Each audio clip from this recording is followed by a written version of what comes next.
Nithyanandam Paramasukhadam Kevalam Jnanamurtim Dvandvatitam Gagana Sadrisham Tattvamasyaadilaksham Ekam Nityam Vimalamachalam Sarvadhi Sakshibhutam Bhavatitam Trigunarahitam Satgurum Tam Namami. Welcome to Nithyananda Yoga, where we transcend the limits of conventional practice and dive deep into the source of our being, drawing from the original source of yoga itself. Today, we're embarking on a journey of a simple 308 asanas, the Dvitiya Vinyasa Krama. But it's not just about contorting the body or mastering complex postures. It is about connecting in oneness with the cosmos. Your body will be like wax, moldable and pliable. Today, as we embark on this journey, shed the notion of limitations. Forget the boundaries imposed by your bone and flesh. Instead, recognize yourself as the very source material of the cosmos, the consciousness from where we all come from. With each movement, you will not just be stretching muscles. You will be reaching into the depths of your consciousness. Visualize yourself as a sculptor, crafting your form with intention and precision. Want to grow 4 inches taller by the end of this session? Believe it, for your body is a wax waiting to be molded as per your intention. There is only one enemy towards this that we have built within each one of us. That is the parasites of negativity. Every muscle you have built in the moment of anger, of anxiety, of pain, of incompletion becomes the boundary of your consciousness. Today, we embark on a journey to detoxify ourselves, make us experience our original nature as divine. So as we go through these 12 components, which is so unique to Nithyananda Yoga, from the original source, the Vedas and Agamas, remember, you are not bound by limitations. You are the creator of your reality. Embrace your true nature. Let us sculpt our beings into an epitome of strength, flexibility, and bliss. Welcome to a transformative experience like no other, Nithyananda Yoga. There are 12 different components that consist Nithyananda Yoga. One is the asanas, which we traditionally know of. The various body postures revealed by Paramashiva to align the physical geometry of our body, the physical geography of our body, to the cosmic geometry, the cosmic geography. As Paramashiva says, sthiram sukham asanam, that body posture which is steady, comfortable, because it's in its original nature of Paramashivatva.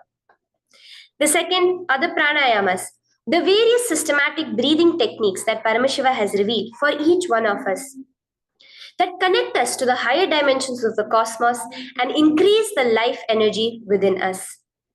The fourth are the bandhas, the different internal locks of the body. The third are the mudras, the various hand gestures and body movements to seal that life energy within ourselves. The very word mudra means seals. You will be able to seal the space of oneness within you with Paramashiva. The fourth are the bandhas, the various internal locks of the body to awaken the Kundalini Shakti, our latent potential energy, and make us conducive for the ultimate experience. The fifth are the karanas, the beautiful dance movements of the body, revealed by Paramashiva to put you in the space of ultimate bliss, and which engage all the different parts of your body. The next are the visualizations. As Swamiji says, the intention with which you move your body manifests as your reality. As you hold the visualization within you of the various gods and goddesses of KAILASA, of the various beings of this universe, you manifest the powers of those beings within you. The next are the japas, the various powerful energy vibrations of the cosmos that you will be subtly repeating in your throat center that will cause your very DNA to be bound to the cosmos, to your consciousness with the highest frequency possible. The next are the pramanas, the chanting of the sacred mantras, the original source scripture of Hinduism that reveal the science of Nithyananda Yoga, of yoga, because as Swamiji says, yoga has a source and it is Hinduism. These original verses will manifest the vision Paramashiva had when he created yoga in each and every one of us. There are weights, which is an optional component, helps us to enhance our experience of Nithyananda Yoga as revealed from the source scriptures of Hinduism. The next are the mandalas, the cosmic geometrical representation. The Shri Chakra, the Shri Yantra, which is the direct geometrical representation of the cosmos.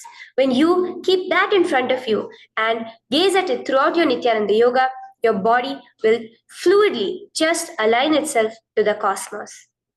We have the Abharana, the Rudraksha, which we keep on our body, which acts as an energy battery, sucking in, storing the energy that we produce during this Nithyananda Yoga and releasing it to us throughout the day to fuel our entire day with consciousness. The last but not the least are the Aushadas, the various sacred herbs that you can apply to, which can be infused with the thought current of Paramashivatva to manifest it within you. With this understanding, let us get right into the practice of Nithyananda Yoga, which starts with invoking the presence of Paramashiva himself, the very being of Paramashiva, to witness our Nithyananda Yoga today, with the chanting of the Shiva Mula Mantra.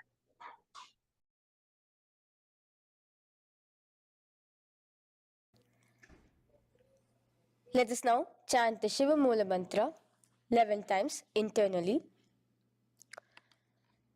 Om Ham Hom Shivaya Namaha. Om Ham Hom Shivaya Namaha. Om Ham Hom Shivaya Namaha.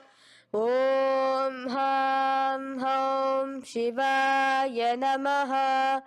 Om Ham Hom Shivaya Namaha. Om Ham Hom Shivaya Namaha. Om Ham Hom Shivaya Namaha. Om Ham Hom Shivaya Namaha. Om Ham Hom Shivaya Namaha. Om Ham Hom Shivaya Namaha.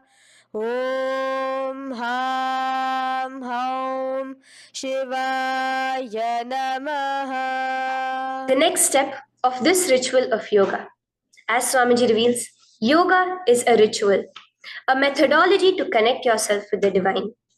As every ritual in Hinduism goes, we cleanse the three elements of our body, of the world, and of the ultimate with the Tattvachamanam.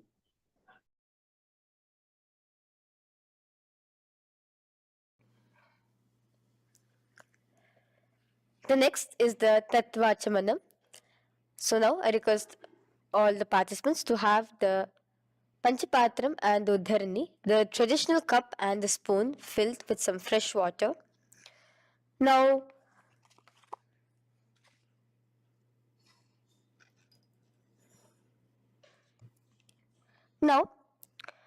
keeping your right hand in the shape of a cow's ear, the Gokarna Mudra, pour an Uddharani of water from the Panchapatram and chanting each of the following mantras internally, drink the water that flows through the base of the palm.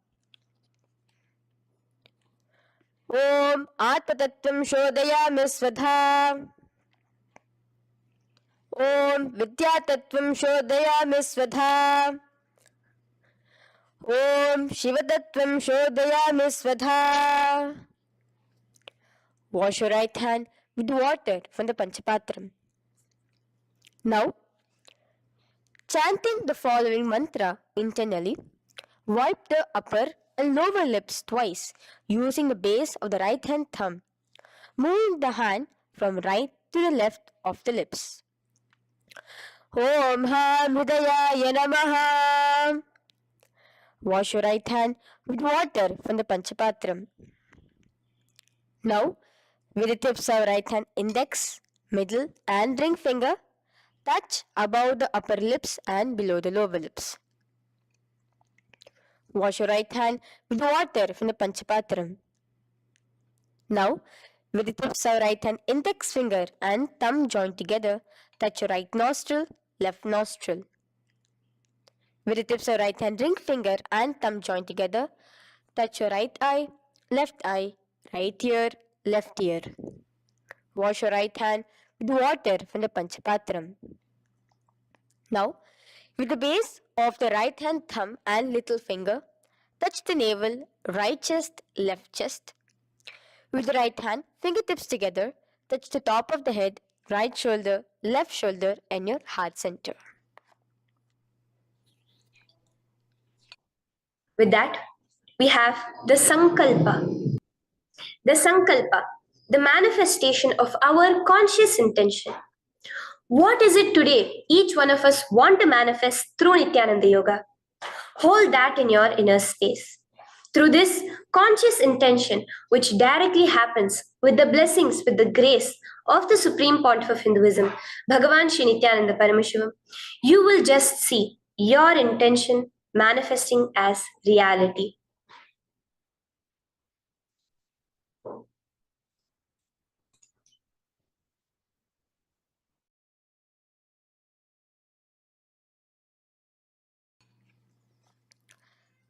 The next is the Sankalpa, the conscious resolution. So now I request all participants now to, with your right hand, cover your left palm, which is the Sankalpa Mudra, and keep both the hands on the right thigh. Continue to keep this mudra till the end of the Sankalpa. Om Mamopata Samasta Duritakshayaddvara Bhagavat Shri Nithyananda Paramashiva Prityartham Shri Nithyanandeshwari Paramashiva Shakti Sameta Shri Nithyanandeshwara Paramashiva Prityartham Cha शुभे शोभने मुहूर्ते अद्य ब्रह्मणः द्वितीय पराधे श्री श्वेतवराह कल्पे वैवस्वतमन्वन्तरे अष्टाविंशतितमे नित्ययुगे प्रथमे पादे जम्बूद्वीपे भारतवर्षे भरतखण्डे मेरोः दक्षिणे पार्श्वे शखाब्दे अस्मिन् वर्तमाने व्यवहारिके प्रभवादीनां षष्ट्याः संवत्सराणां मध्ये शुभनाम संवत्सरे शुभायने शुभऋतौ शुभमासे शुभपक्षे शुभतिथौ शुभवासरयुक्तायां शुभनक्षत्र शुभयोग शुभकरण एवं गुणविशेषण विशिष्टायाम् अस्यां शुभदितौ श्री कैलासोन्नत द्वादशान्त श्यामला पीठारूढ श्री मीनाक्षी सुंदरेश्वरा भिन्न स्वरूप परशिवपुत्र रत्नकुमार गुरुमन्यतुल्यावतार श्री पार्वती स्तन्यपान लब्ध दिव्य ज्ञान विश्रुत सकल निगमागम सारभूत द्राविड वेद प्रवक्त्रे श्रीमत् परमशिव करुणा समधिगत मुक्तामय चतुरश्रयान गीयमान छत्र चामर श्री चिन्ह काहलादि समस्त बिरदावल्यलंकृत ज्ञान विज्ञान चक्रवर्ती सर्वजन संग सद्यो निर्वाण दीक्षा व्याप वर्ग वर्ष विश्रान जीमूत परमत कलभ केसरी शैव सिद्धांत स्थापनाचार्य श्री राजाधिराज पांड्य महाराज गुरु क्षपन शाक्यादि महांधकार निवारण ज्ञान भानु वीक्षणा नरहार ध्वजोच्छेदन पूर्वक श्रीमद वृषभध्वज स्थापक शैव समय कर्त्रे सर्वज्ञ पीठारूढ़ श्री जगद्गुरु श्री ज्ञान संबंध देशिक स्वामी वागीश सुंदर माणिक्य वाचक स्वामी नाम अवतार भूत श्री ज्ञान संबंध स्वामी पुनरुद्धृत श्यामला पीत सर्वज्ञ पीत तृणवद्युत्तर द्विशततम गुरु महासन्निधान अरुणगिरि योगीश्वर परंपरागत अरुणाचल सर्वज्ञ पीठ गुरु महासन्निधान कैलास परंपरागत कांची कैलास सर्वज्ञ पीठ त्रयस्त्रिंशदुत्तर द्विशततम गुरु महासन्निधान नित्योत्सव नित्य मंगल नित्य कल्याण नित्य रजित कैलास परंपरागत आदि कैलास नित्यानंद पीठ महासंस्थान महासिंहासन पीठ कर्त्रे साक्षात श्री परम शिव समुद्भूत कैलास परंपरागत वैवस्वत मनि इक्ष्वाकु हरिश्चंद्र भगीरथ श्रीरामचंद्र सूरसेन इत्यादि अनवच्छिन्न सार्वभौम चक्रवर्ती परंपरागत चतुष्षष्टि योगिनी मंडित चतुष्षष्टि संप्रदाय प्रवर्तक मनुधर्म शासन सूर्यवंश प्राप्त सर्वज्ञ पीठ सुरांगी साम्राज्य मूधाभिषिक्त चूडामणे साक्षात् श्री परम शिव समुद्भूत कपिल महागुरु पुनरुद्धृत महानिर्वाणि पीठ अष्टोत्तर सहस्र श्री महामंडलेश्वर साक्षात् श्री परम शिव समुद्भूत श्री महागणपति समारंभ अनवच्छिन्न पीताधीश्वर गुरु परंपरा प्राप्त अतल पीता अष्टोत्तर सहस्रतम अष्टोत्तर सहस्र श्री अतल पीताधीश्वर धर्म मुक्ति स्वर्गपुर स्वर्ण पीता त्रयोविंश गुरु महासन्निधान कैलास परंपरागत आदिपीठ सर्वज्ञ पीठ जगद्गुरु श्री कैलास पुनरुद्धारक श्री कैलास परमाचार्य श्रीमत् परमहंस परिव्राजकाचार्य वर्य सच्चिदानंद प्रणव स्वरूप श्रोत्रिय ब्रह्मनिष्ठ श्रीमद् जगद्गुरु श्रील श्री भगवत श्री नित्यानंद परम शिव श्री ज्ञान संबंध Desika परमाचार्य स्वामिनां प्रीत्यर्थम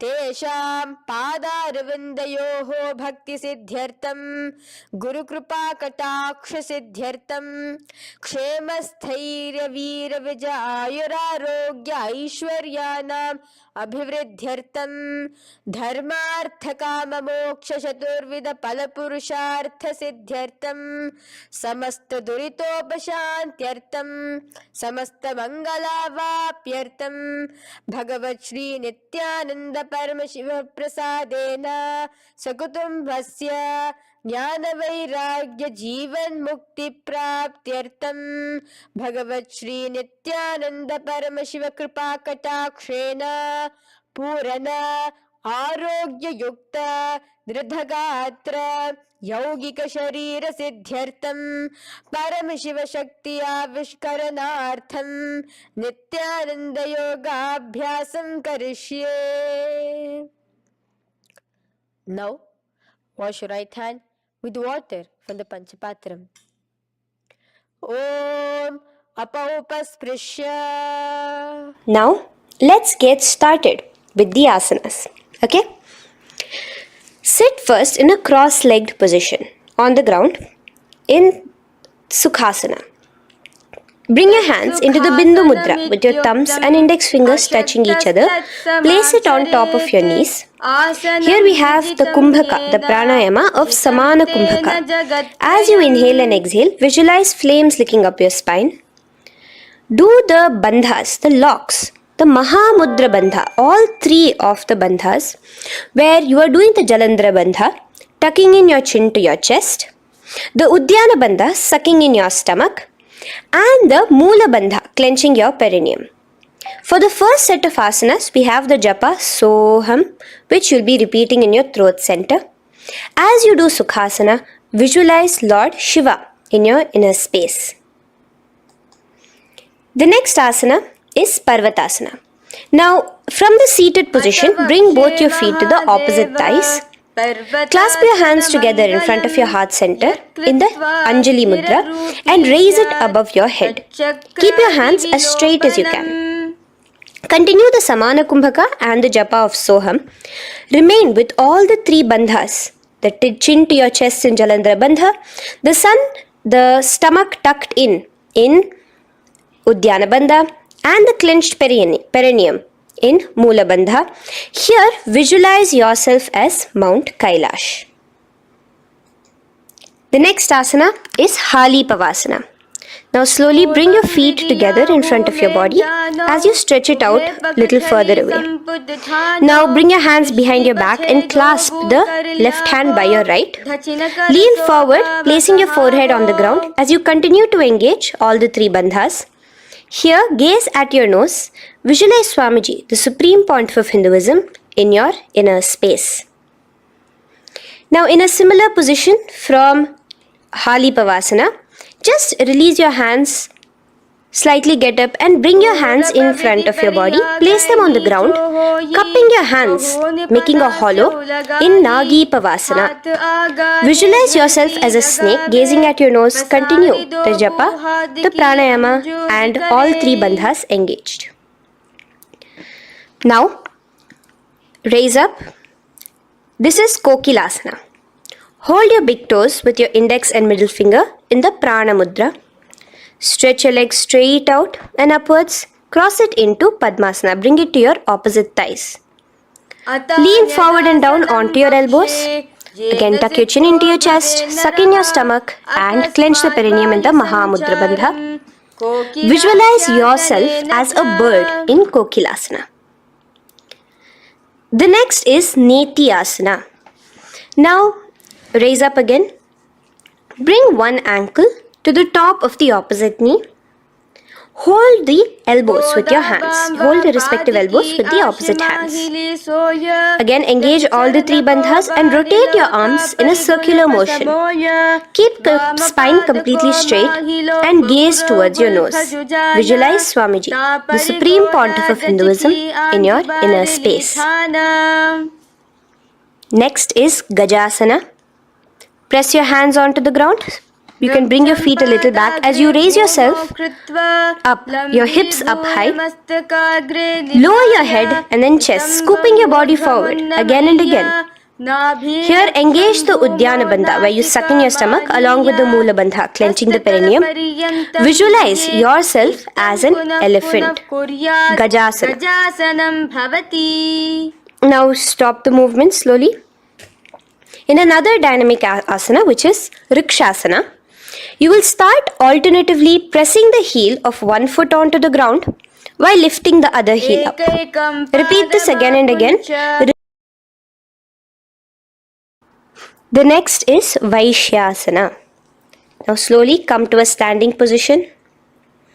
Stand tall on the tips of just your big toes. Keep your head neck straight line.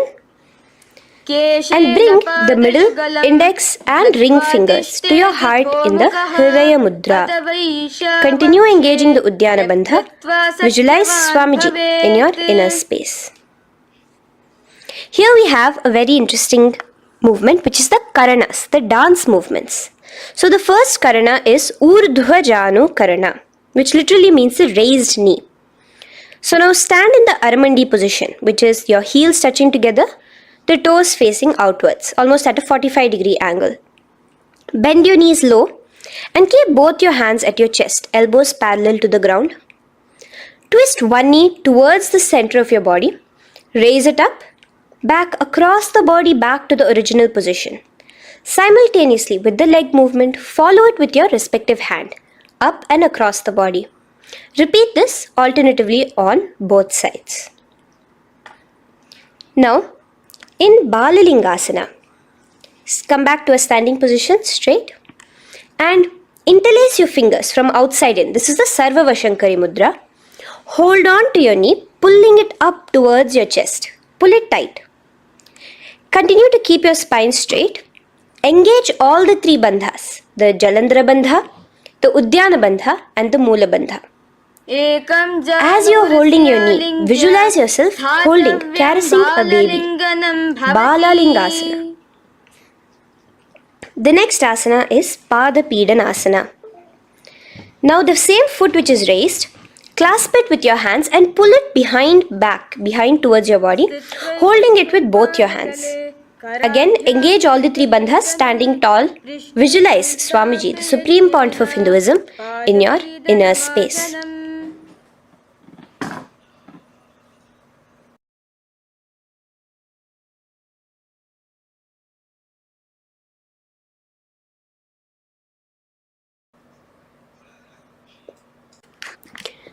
From here, let's enter into Natarajasana. Now, the same foot you're already holding behind your back, twist the same hand of that leg inwards and pull the leg back. Extend the opposite hand forward with the index and thumbs together, again in the Bindu Mudra. Now, pull the foot back and up while leaning forward in Natarajasana. Hold your balance here. Here you will be engaging only the Moola Bandha, visualizing yourself as Lord Nataraja, the Lord of Dance.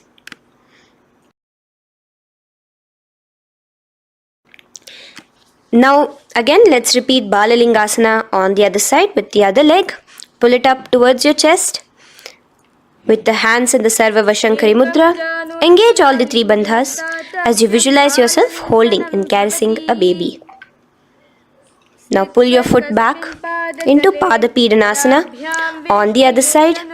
Remain with all the three bandhas engaged. Visualize Swamiji in your inner space. And lean forward. Now, hands stretched in the Bindu Mudra into Natarajasana. Balance there as you visualize yourself as Lord Nataraja. Now, come back to a standing position. Release your leg. Gain your balance. As we enter into the Ardharechita Karana. Now again bring yourself to the Aramandi position, heels together, toes pointed outwards and knees bent. Now from this position, bring your right foot onto the tips of the toes behind the left heel. The heel should be up. Bring your left hand towards your chest, parallel to the ground again, and extend the right arm out and wide like a pendulum. Bring it back towards your chest. Now while your arm is swinging, remember to move your fingers one by one inwards towards the palm and then outwards. Now place the right hand over the nose. Uncross your ankles. Let's do this on the other side also. Cross the left ankle behind and stretch the left hand out like a pendulum.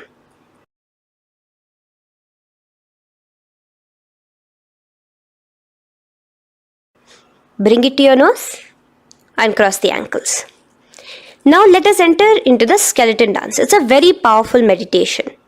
It cleanses the muscle memory. Any patterns which are there within your muscle memory can be completely wiped out through this skeleton dance. Just 2 simple steps.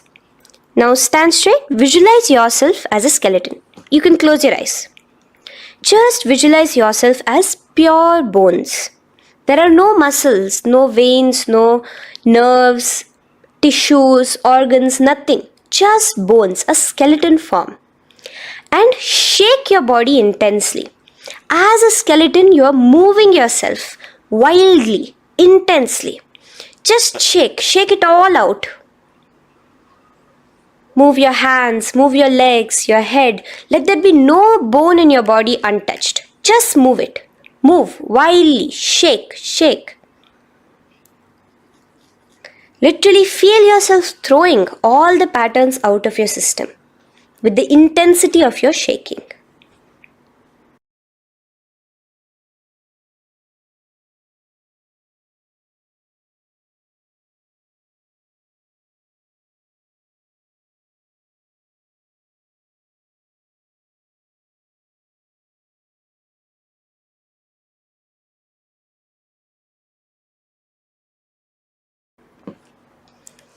Now slowly calm down.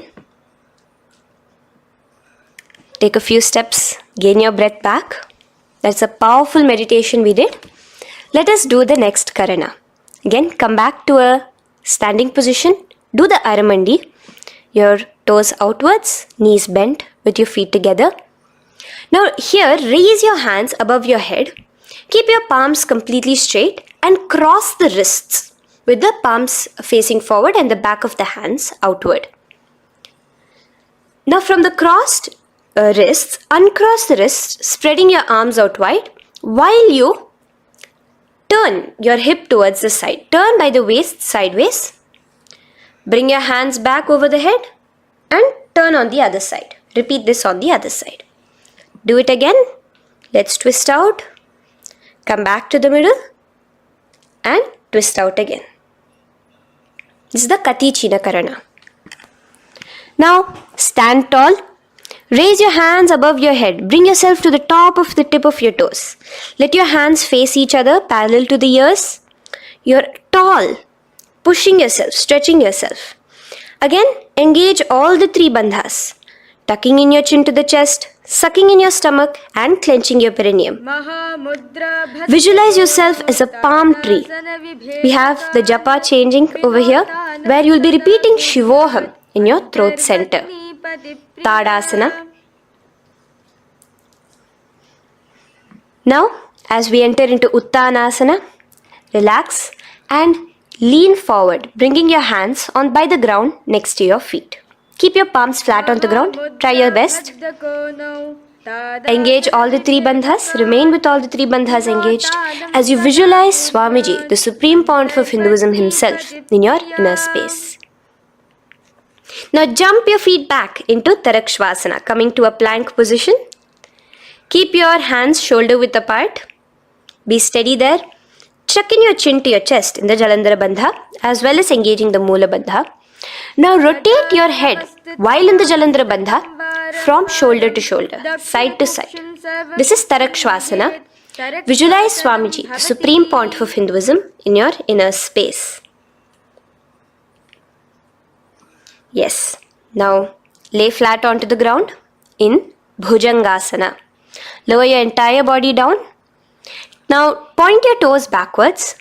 Keep your hands by the side of your chest and push yourself off the ground. Remember to use the strength of your lower back to hold yourself up. Open your mouth wide. Inhale through the hollow of your throat and exhale through your nose. This is the Bhujangani Mudra. In Bhujangasana, you will visualize yourself as a cobra. Now come back into a plank position. So you can tuck in your toes and come back into a plank position. In Shasasana, alternate bringing one knee towards your chest, back and forth. So you'll bring one knee front, push it back and bring the other knee. Repeat this again and again. Do the Sahaja Kumbhaka. Simple breathing in, breathing out. Engage the Moola Bandha, clenching your perineum. Visualize Swamiji, the Supreme Pontiff of Hinduism. Okay. Now place your legs back into the plank position as we enter into Rathasana. Again, bring one foot between your hands and alternate jumping one foot back and bringing the other foot forward simultaneously. Again and again. Continue the Sahaja Kumbhaka and the Moola Bandha engaged as you visualize yourself as a chariot, a Ratha, in Rathasana. Now, into Veerabhadrasana. Remain one leg in between your hands. So as you jump, one leg comes between your hands. Stop in that position. One leg stretched back. And raise yourself up into a standing position. So the front foot will be pointing forwards and bent at a 90-degree angle. The knee will be bent at a 90-degree angle. The other leg, which is extended back, the foot will be pointed sideways at a 45-degree angle. Now raise your palms, hands up, parallel beside your ears. Do the Uddiyana Bandha along with the Mula Bandha, pulling in your stomach in. Gaze towards your third eye as you visualize yourself as Lord Veerabhadra. Now relax down, switch your legs around and let us do Veerabhadrasana on the other side. Stretch your hands up, gaze towards your third eye, suck in your stomach in the Uddiyana Bandha and visualize yourself as Lord Veerabhadra.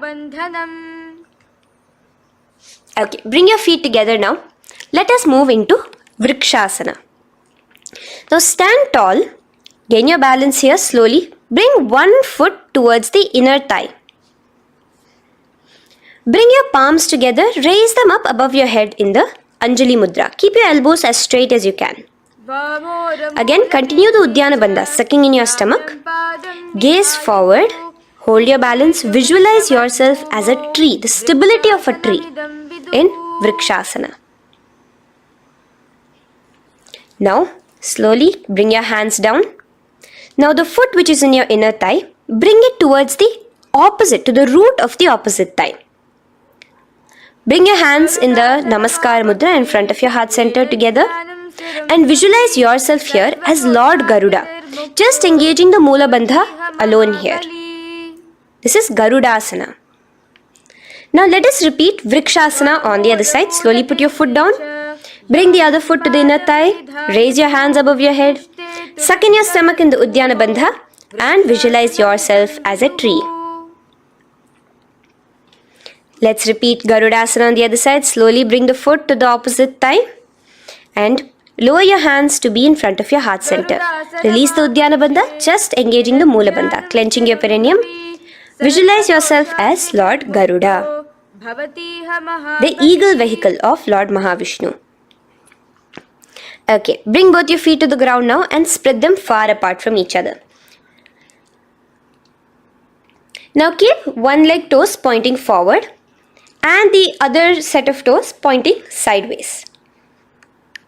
Straighten your arms out parallel towards the ground. Bring your front arm down towards the front foot, beside your foot, while the other arm extends towards the sky. Visualize yourself as a triangle in Trikonasana. Now raise up and let's repeat Trikonasana on the other side.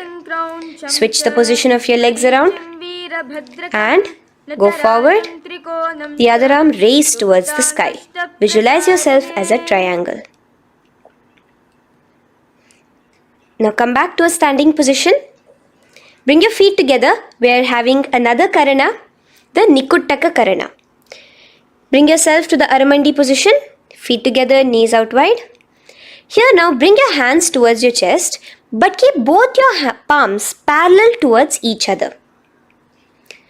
Bring your right foot onto the toes with the heels up.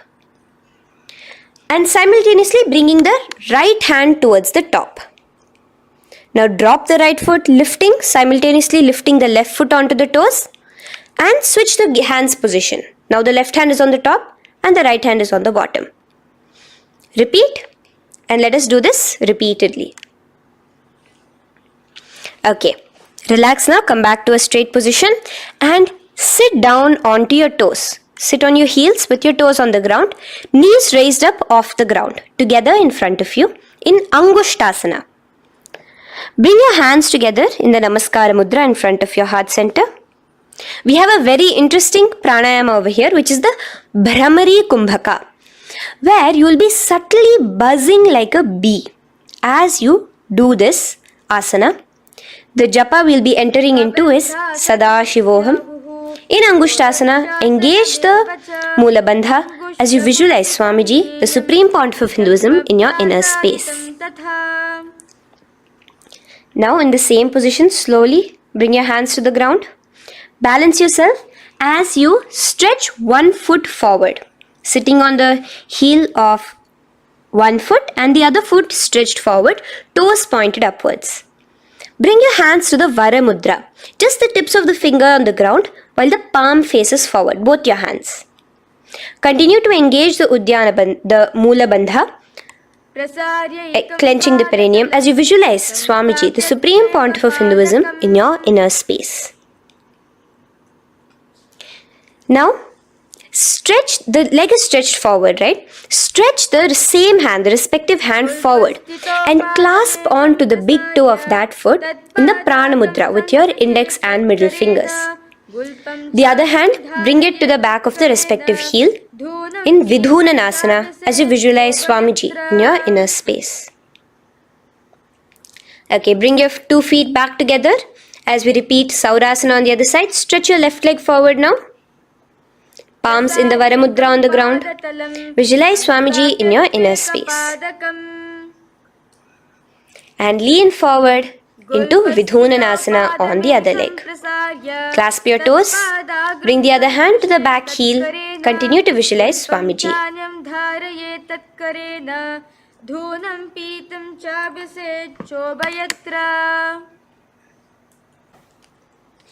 Now bring your 2 feet back together as you continue to sit on the heels, getting a nice toe workout here. Balance on your toes, bring your knees together in front of you. Now place your palms on top of the respective knees with the hands facing upwards, the palms facing upwards. Leave a slight gap between your palms and knees. As you gaze forward, engage the Jalandhara Bandha, tucking in your chin to your chest, and look between the gap between your hands. Brahma Jurankushasana. The next is Kapilasana. Now spread your knees wide and place them onto the ground. Keep your hands on the respective knees. Pull your stomach in and up in the Uddiyana Bandha. Gaze towards your nose as you visualize yourself as Mahakapila Muni, the first man that ever started thinking. In the same position, just release that Uddiyana Bandha. Release the lock of the stomach, but continue to clench your perineum in Mula Bandha as you switch your gaze to your third eye. So from your nose, switch your gaze to the third eye. Visualize Swamiji, the Supreme Pontiff of Hinduism, in your inner space. Bhadra Gorakshasana. Next is Suryasana. Now, your toes are tucked. Just lift your knees off the ground, wide apart. Bring your hands together in the Padma Mudra with the little fingers and thumbs joined together. Engage the Uddiyana Bandha, suck in your stomach and raise your hands up tall above your head. Slightly lean back as you look towards the gap between your hands. Visualize Lord Surya in your inner space. Now relax, slowly bring your hands to the ground. Sit on top of your heels, the toes flat. Here, keep your hands on top of your knees and lift your tongue up against the roof of your mouth in the Manduki Mudra. Do the Sahaja Kumbhaka, simple breathing in and out. Engage the Mula Bandha, clenching your perineum. With the Japa Sadashivoham, repeating in your inner space, here you will visualize yourself as a frog in Mandukasana. Your tongue pressed against the upper palate. Is your frog-like tongue catching the nectar of immortality dripping from your Sahasrara Chakra? Gaze towards your third eye in Mandukasana. Now from here itself, moving into Uttana Mandukasana. Just bring your hands to the opposite shoulders, remaining in the same seated position. Continue with the Uddiyana Bandha engaged, gazing at your third eye. The Manduki Mudra, tongue pressed against the top of your palate, visualizing yourself as a frog in Uttana Mandukasana. Slowly bring your hands out from behind your back. Now slightly raise up and cross your ankles behind you. Sit on top of your crossed ankles. Keep your knees wide and your fingers spread on the top of your knees, both your hands. Open your mouth wide and stick out your tongue, exhaling forcefully. Gaze at the tip of your nose. Repeat this several times because you're visualizing yourself as a lion in Simhasana. The next asana is Bhadrasana. Now you can release yourself and uncross your ankles. Just keep your toes crossed behind you. Again, sit on top of your heels, keeping your knees wide apart. Cross your hands behind your back, hold on to the big toes in the Prana Mudra with your index and middle fingers. Apply the Jalandhara Bandha, tuck in your chin to your chest along with the Mula Bandha, sucking in your perineum. As you gaze towards your nose, here, resume the Brahmari Kumbhaka, buzzing like a bee subtly in your inner space as you visualize Swamiji, the Supreme Pontiff of Hinduism, in your inner space. Now, bring your hands out from behind you. As you bring yourself to a squatting position. Keep your feet flat onto the ground as close together as possible, but your knees opened wide. Bring your body in between your knees, your torso in between your knees, and take your arms in and around your knees towards the back, clasping your fingers, interlacing your fingers behind you in the Parashu Mudra. Gaze towards your nose. Visualize yourself as a crow in Kakabhusandhi Asana. The next asana is Kani Pavasana. Unclasp your hands and place them flat onto the floor. Keep them shoulder width apart for good balance. Now, slowly bring your knees to the back of your arms, above the elbows. Lean your chin forward and down. Keep your gaze steady as you lift your feet off the ground. In Kani Pavasana, visualize Swamiji, the Supreme Pontiff of Hinduism, in your inner space. Now in the same position, slowly lower your head to the ground and stretch your legs up high, forming a tripod between your two hands and your head in Kapali Asana. Gaze at your nose, continue the Brahmari Kumbhaka, continue engaging the Mula Bandha and the Japa of Sadashivoham. Visualize Swamiji in your inner space.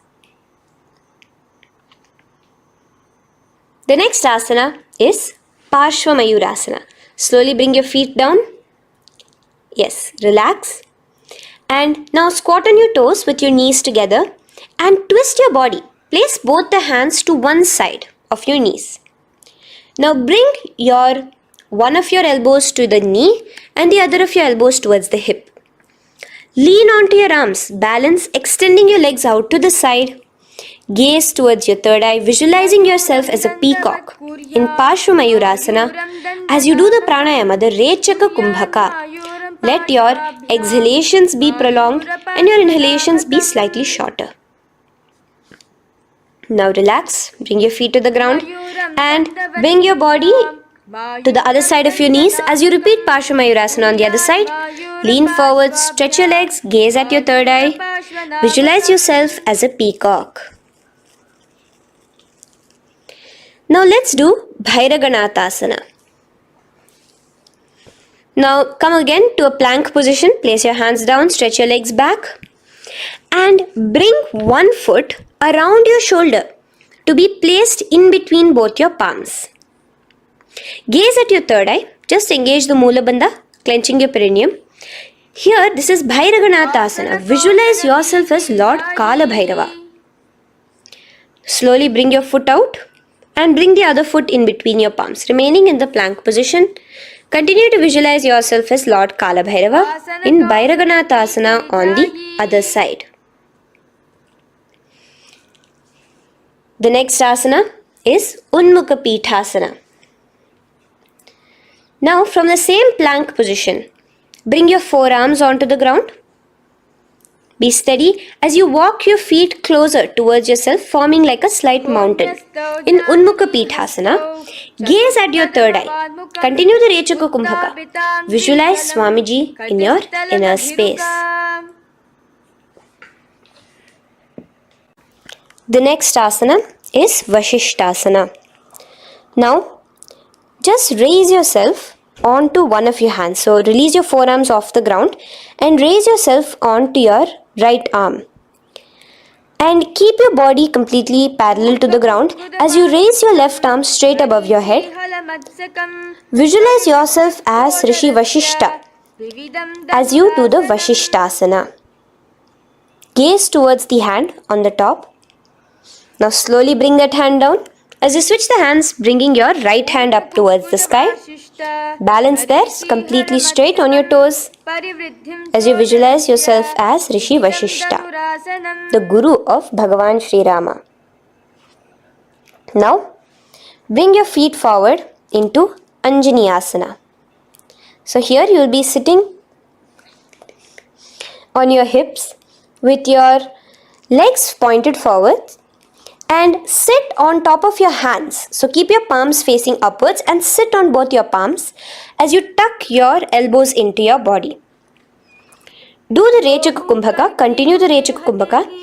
Engage the Jalandhara Bandha, tucking in your chin to your chest, gaze at your nose, visualize yourself as Lord Hanuman in Anjani Asana.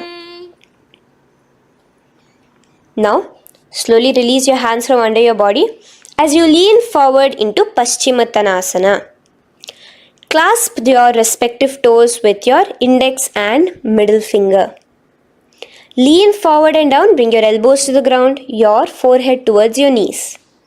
Engage all the three bandhas, the Mahamudra Bandha.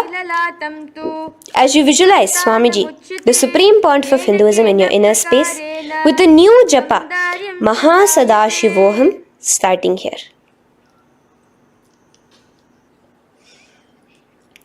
The next is Ugrasana. Now, you can raise up and clasp your hands behind your neck in the Parashamudra. Interlace both your fingers. Lean forward and down, bringing your forehead to your knees and your elbows onto the ground. Again, engage all the three bandhas in the Mahamudra Bandha as you visualize Devi Kali in your inner space in Ugrasana. The next is Marichi Asana. So raise up and keep one leg pointed forward while you bring the other leg towards the groin, the knee pointed upwards. Place the foot flat on the ground. Now lean forward, bring both your hands, wrap your arms around the raised knee, clasping your hands behind the back together. Bring your chest to the thigh with your head towards the knee. Here engage just the Moola Bandha, sucking in your perineum. As you visualize yourself as Rishi Marichi in Marichi Asana. The next asana is Mahamudrasana.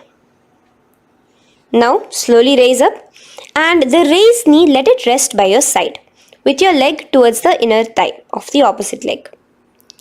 Now again reach down, hold your foot, bring your elbows to the ground, your forehead to your knees. Engage all the three bandhas in the Mahamudra Bandha. Gaze at your nose, visualize Swamiji himself in your inner space. Raise up. Let's repeat Marichi Asana on the other side. Bring the other foot straight while the other foot comes into the groin. Knee up. Lean forward, clasping your hands behind your back. Visualize yourself as Sage Marichi. Now from here, raise up, engage all the three bandhas as you let your knee fall to the side. Lean forward, clasping the foot. Gaze at your nose. Visualize Swamiji in your inner space in Mahamudrasana on the other side. Now, bring yourself to a seated position. Sit and bring the soles of your feet together. Bend your knees and keep your heels as close towards you as possible. While try to touch your knees to the ground. Clasp your feet together with both your hands. Maintain a straight spine. Gaze towards your nose in Bhadrasana 2. Visualize Swamiji, the Supreme Pontiff of Hinduism, in your inner space. The next asana is Gwali Pavasana. Now, keeping your feet together, just bring your hands towards the respective knees. Just lightly place them there. Tuck your chin to your chest in the Jalandhara Bandha, continuing to engage the Moola Bandha, clenching your perineum. As you gaze at your nose, visualize Swamiji, the Supreme Pontiff of Hinduism, in your inner space. Now, push your soles slightly further away from you. The joined feet, push it further away from your body. And lean forward, keeping both your hands, the fingers inside of the feet. Hold the soles of your feet. Lean forward and down. Bring your forehead to the ground. Gaze at your nose. Visualize the Yoni Mandala in your inner space. In Joni Asana. The next is Midiki Pavasana. Raise up. Stretch your arms out wide beside your body as you lean forward, your arms going over your knees. Bring your forehead to your feet. Continue to gaze at your nose. Visualize Swamiji, the Supreme Pontiff of Hinduism, in your inner space. Now, in Siddha Samadhi Asana, raise yourself up. Now, put your hands, your forearms, underneath the calves of the respective legs. Let your palms face up towards the sky as you bring your head down to your feet. Gaze at your nose as you visualize Lord Surya in your inner space in Siddha Samadhi Asana.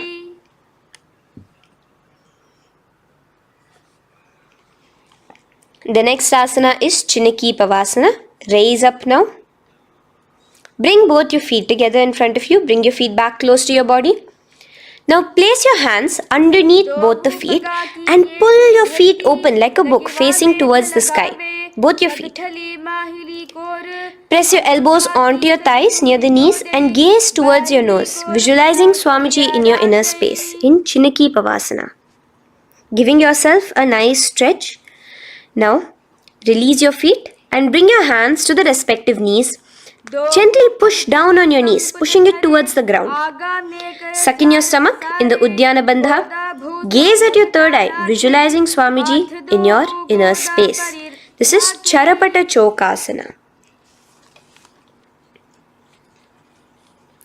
The next asana is Bhairavasana.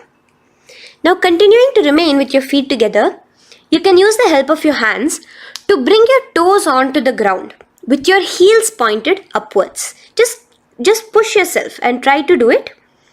Continue to remain with the Uddiyana Bandha engaged, your stomach sucked in. Bring your hands to the Bindu Mudra with the index and thumbs together on top of the knees. Gaze at your third eye. Visualize yourself as Lord Kala Bhairava in Bhairavasana. The next asana is Samanasana. So slowly you can bring your feet out from underneath. Take now one foot towards your chest, holding with both your hands as the other foot rests by the perineum. Pull the sole onto your chest. Gaze at your third eye. Visualize yourself holding the breath in the Mooladhara Chakra, the Chaturdala, the 4-petal lotus of your body.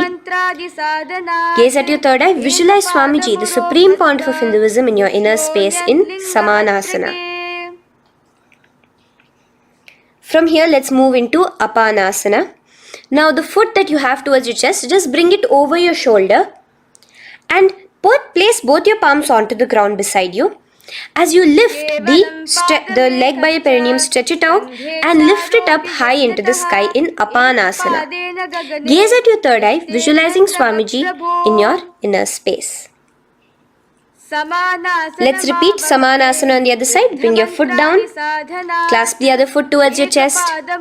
Gaze at your third eye, visualizing Swamiji in your inner space. And bring the foot onto your shoulder as we repeat Apanasana on the other side. Stretch your leg out straight in front of you, up high towards the sky, gazing at the third eye, visualizing Swamiji in your inner space. Okay, relax slowly. Let's move into Gomukhasana. Now, sitting in a seated position, cross one leg over the other, like over, and align the knees together at the center of your body and the feet by the opposite hips. Place both your hands on top of the stacked knees. Gaze at your nose. Here we have a beautiful pranayama, very cooling pranayama, which is the Sheetkari pranayama, where you will be inhaling through your clenched teeth with your tongue pressed against behind your teeth and exhaling through your nose, creating a hissing sound. The japa will be for the next sequence of asanas. Om Nithyanandoham. Visualize the face of a cow in Gomukhasana. Now keep your knees crossed. From the knees, bring your hands towards the respective toes on the side of the body. Clasp the big toe in Pranamudra. Suck in your stomach in the Uddiyana Bandha. Visualize yourself as Rishika Anasuya in Anasuyasana. Now in Anusuyasana 2, just bring your hands behind your back, clasped together, interlaced fingers in the Parashamudra. Lean forward and down. Try to bring your nose to touch the ground in front of you. Just visualize yourself as Rishika Anasuya and gaze at your nose. Anusuyasana 2. Raise yourself up now. Now bring one foot towards the perineum, knee resting on the ground. Raise your other foot with the foot in front of the lying down foot, knees pointed upwards towards your chest. Place your hands on the respective knees. Keep your spine tall, chest out. Gaze at your nose. Visualize yourself as Lord Garuda, the eagle vehicle of Bhagavan Mahavishnu. Garudasana 2. From here, moving into Naradasana. Now, keep both your hands, bring both your hands behind your neck and clasp them in the Parashamudra. Interlace your fingers behind your neck. Twist outward of the raised knee. Just keep your whole body outside of the raised knee. Gaze towards your third eye, visualizing yourself as Devarishi Narada in your inner space. From Naradasana, let's enter into Matsya Pithakasana. Place one foot on the top of the opposite thigh. Wrap your respective arm across the knee, holding on to the opposite shin. Extend the opposite hand straight. Hold on to the respective toe with the index and middle fingers in Prana Mudra. Gaze towards your nose. Visualize Matsyavatara, the fish form of Bhagavan Mahavishnu in your inner space. In Matsya Pithakasana.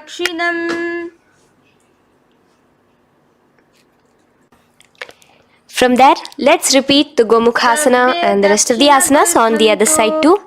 So slowly you can cross your knees over to the other side in Gomukhasana. Keep your hands on the top of your knees. Gaze at your nose as you visualize the face of a cow in Gomukhasana. Continuing into Anasuyasana on the other side, bring your hands to your toes. Suck in your stomach in the Uddiyana Bandha. Gaze at your nose, visualize yourself as Rishika Anasuya. And lean forward, bringing your hands behind your back in Anasuyasana 2. Interlace your fingers in the Parashamudra. Continue to gaze at your nose, visualizing yourself as Rishika Anasuya. As you relax the Uddiyana Bandha, just clenching the Moola Bandha alone. Raise up, bring your feet together in front of you as we enter into Garudasana 2. Place your hands on the respective knees.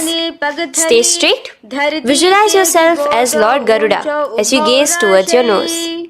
And twist your body out of the raised knee, hands clasped in the Parashamudra behind your neck. Gaze at the third eye, visualizing yourself as Devarishi Narada. And bring the foot to the opposite thigh as we enter into Matsya Pithakasana on the other side. Clasp your toe in Prana Mudra. Gaze at your nose, visualizing Matsya Avatara, the fish avatar of Lord Vishnu in your inner space. Now let's enter into Matsyendrasana. Remaining in the same position with one foot on the opposite thigh, place the other foot on the ground on the far side of the other thigh. Twist. Bring your elbow outside the raised knee. Keep the raised arm by your neck. Turn backwards. Gaze towards your third eye. The other hand straight out. Visualize Matsyendranatha, the great Rishi and master of Hatha Yoga in your inner space. Just switch your hands around. Straighten the hand that was originally bent and bend the other hand towards your neck. As we enter into Kubhasana, visualize yourself as a camel. Continue to gaze at your third eye. Now, straighten out both your hands straight out in the same position. Continue to gaze at your third eye, visualizing Matsyendranatha, the master of Hatha Yoga in your inner space. Now, slowly take your foot off from the thigh. As we enter into Matsyendrasana on the other side, bring the other foot to the thigh. Place the other foot on the far side.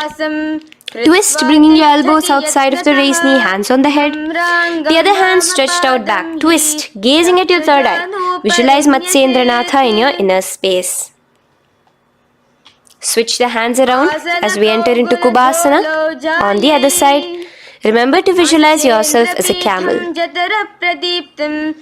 Now stretch both your hands out in Matsyendrasana 2 on the other side. Visualize Matsyendranatha in your inner space. Now, with one leg on the thigh, bring the other foot too to the opposite thigh in Padmasana. Place your palms on the respective knees. Engage all the three bandhas in the Mahamudra Bandha, tucking your chin to your chest, sucking in your stomach and clenching your perineum. We have a new pranayama here, which is the Shitali Kumbhaka, where you will continue to inhale through the teeth without creating the hissing sound, and exhale through your nose. A new japa of Om Nithyananda Mahakaasa starts here. Gaze at your nose in Padmasana, visualizing yourself as Bhagavan Paramashiva. Now, keeping your legs in the same position, just cross your hands over each other, clasping onto the toes with your index and middle fingers in the Prana Mudra. Gaze at your nose, visualize yourself as Devi Parvati, the consort of Lord Paramashiva in Padmasana 2. Now, uncross your hands. Take your hands and insert it into the gap between your thighs and your calves. Put both your hands within and pull it out on the other side. As you balance on your hands, lifting your whole body off the ground, visualize yourself as a rooster in Kukkutasana. Now relax. Take your hands out from inside your feet as we enter into Baddha Keki Asana. Place your hand onto the ground as you raise up on your knees. Place your palms on the ground, fingers pointing towards the legs. Now keep your elbows together, pressed against your navel. Slowly lean forward, balancing, and extend your knees off the ground, visualizing Swamiji in your inner space. In the same position, stretch your legs out behind you in Mayurasana. Visualize yourself as a peacock. Hold your balance.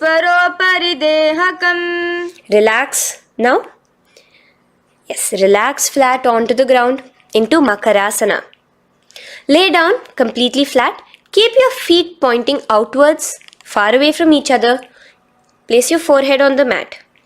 Interlace your fingers behind your neck in the Parashumudra. Just relax, visualizing yourself as a crocodile as we go back to the Sahaja Kumbhaka, the simple breathing in, breathing out. Just keep the Moola Bandha alone engaged.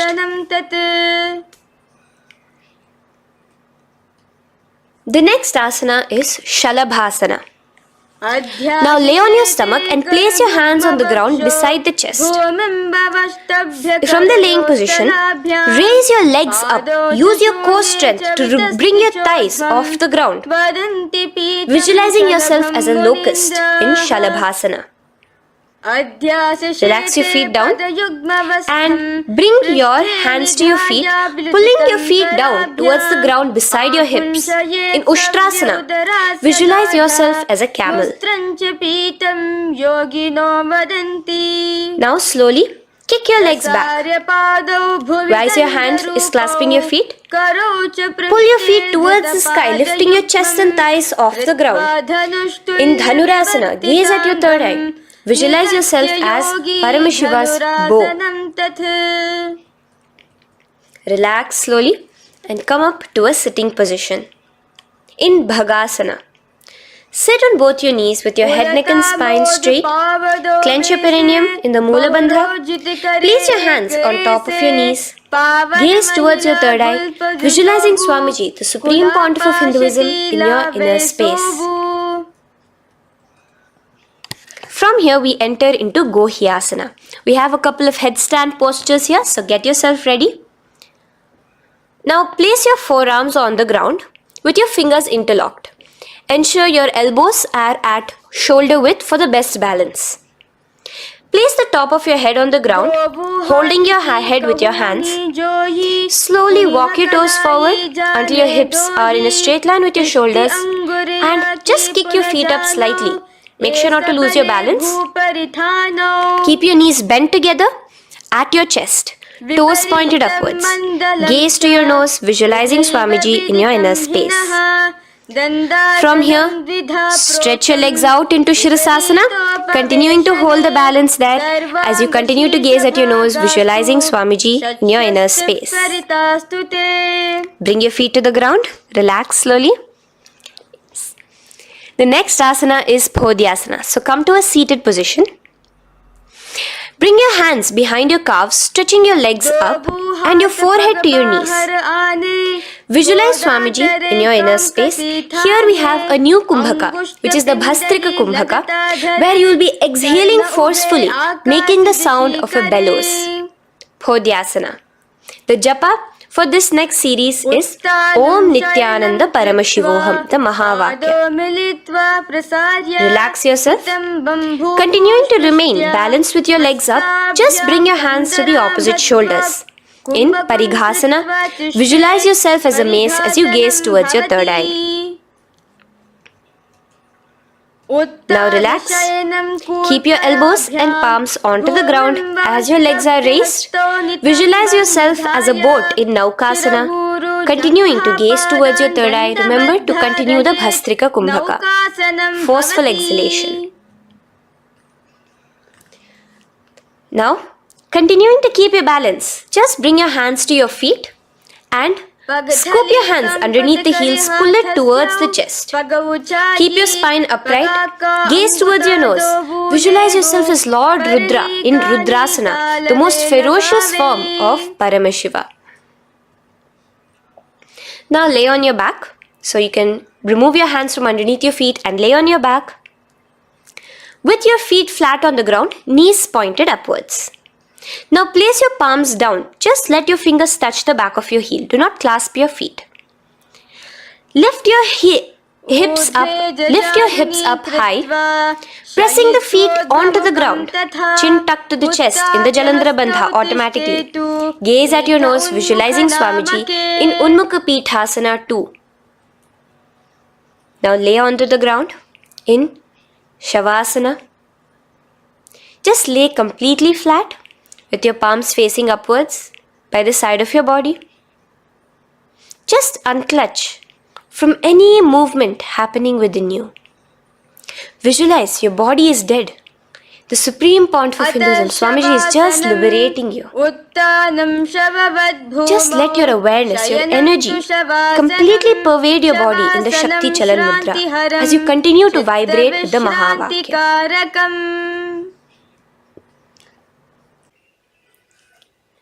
Roll over to one side and come to a seated position. Feel the life entering your body back. In a seated position, let us get continued with the sequence. We have 200 asanas more to go, starting with Yathasanishtasana. In Yathasanishtasana, sit in any posture you are completely comfortable in. Bringing your hands into the Bindu Mudra with the thumbs and index touching. Start off with the Samana Kumbhaka. As you're inhaling and exhaling, feel flames licking up your spine. Clench your perineum in the Moola Bandha with the japa Om Nithyananda Paramashivoham for the remaining of the sequence. Visualize Swamiji in your inner space. From here, moving into Samasana, where you bring your feet to a cross-legged position. Keep your hands on your knees with the thumbs and index touching in the Bindu Mudra. Just inhale and exhale as you visualize Swamiji in your inner space. The next is Muktasana. Press your left foot against your genital region. Place the right foot on top of your left. Keep your hands facing downwards on top of your knees. Sit straight, gazing towards your nose. Visualize yourself as a sage liberated by Swamiji himself. Now, continue to remain in the same position as we go into Siddhasana, where your gaze will be switching from the nose to your third eye. Continuing to visualize Swamiji in your inner space, ensure the Moola Bandha, the perineum, is locked. in Siddhyasana now. Continuing the same position. Engage all the three bandhas. Sucking in your stomach, bringing your chin to your chest in the Mahamudra Bandha. Switch the gaze to the ground in front of you from your third eye. Visualize Swamiji in your inner space. Now, relax the Udyana Bandha and Jalandhara Bandha. Just keep the Moola Bandha, the perineum alone clenched, as we enter Rudrasana 2, where your legs will remain in the same position, just your hands alone, from resting on your knees, will turn around to the Bindu Mudra, the thumbs and index touching. Gaze towards the third eye, visualize yourself as Lord Rudra, the fierce dimension of Paramashiva. The next is Santadhunasana. Keep your hands in the Bindu Mudra, your legs crossed in the same position. As you switch your gaze from your third eye to your nose, visualizing Swamiji, his tranquility, unshakable nature. Now, relax the Bindu Mudra, keep your legs in the same position, and bring your hands to your navel, cupping one palm over the other in the Samputa Mudra. It looks sort of like a lotus bud. Continue to visualize Swamiji in your inner space in Siddhasana 2. The next asana is Bandha Yoni Asana. Maintaining one heel over the other in the same position of the legs, bring your hands to your face in the Shanmukhi Mudra. So just listen carefully now. Bring your little fingers beneath the bottom lip of both hands. Your ring fingers above your upper lip. Your middle fingers closing your nose, your nostrils. Your index finger covering your eyes. And your thumbs pressed into your ears. This is Bandha Yoni Asana, visualizing Swamiji in your inner space.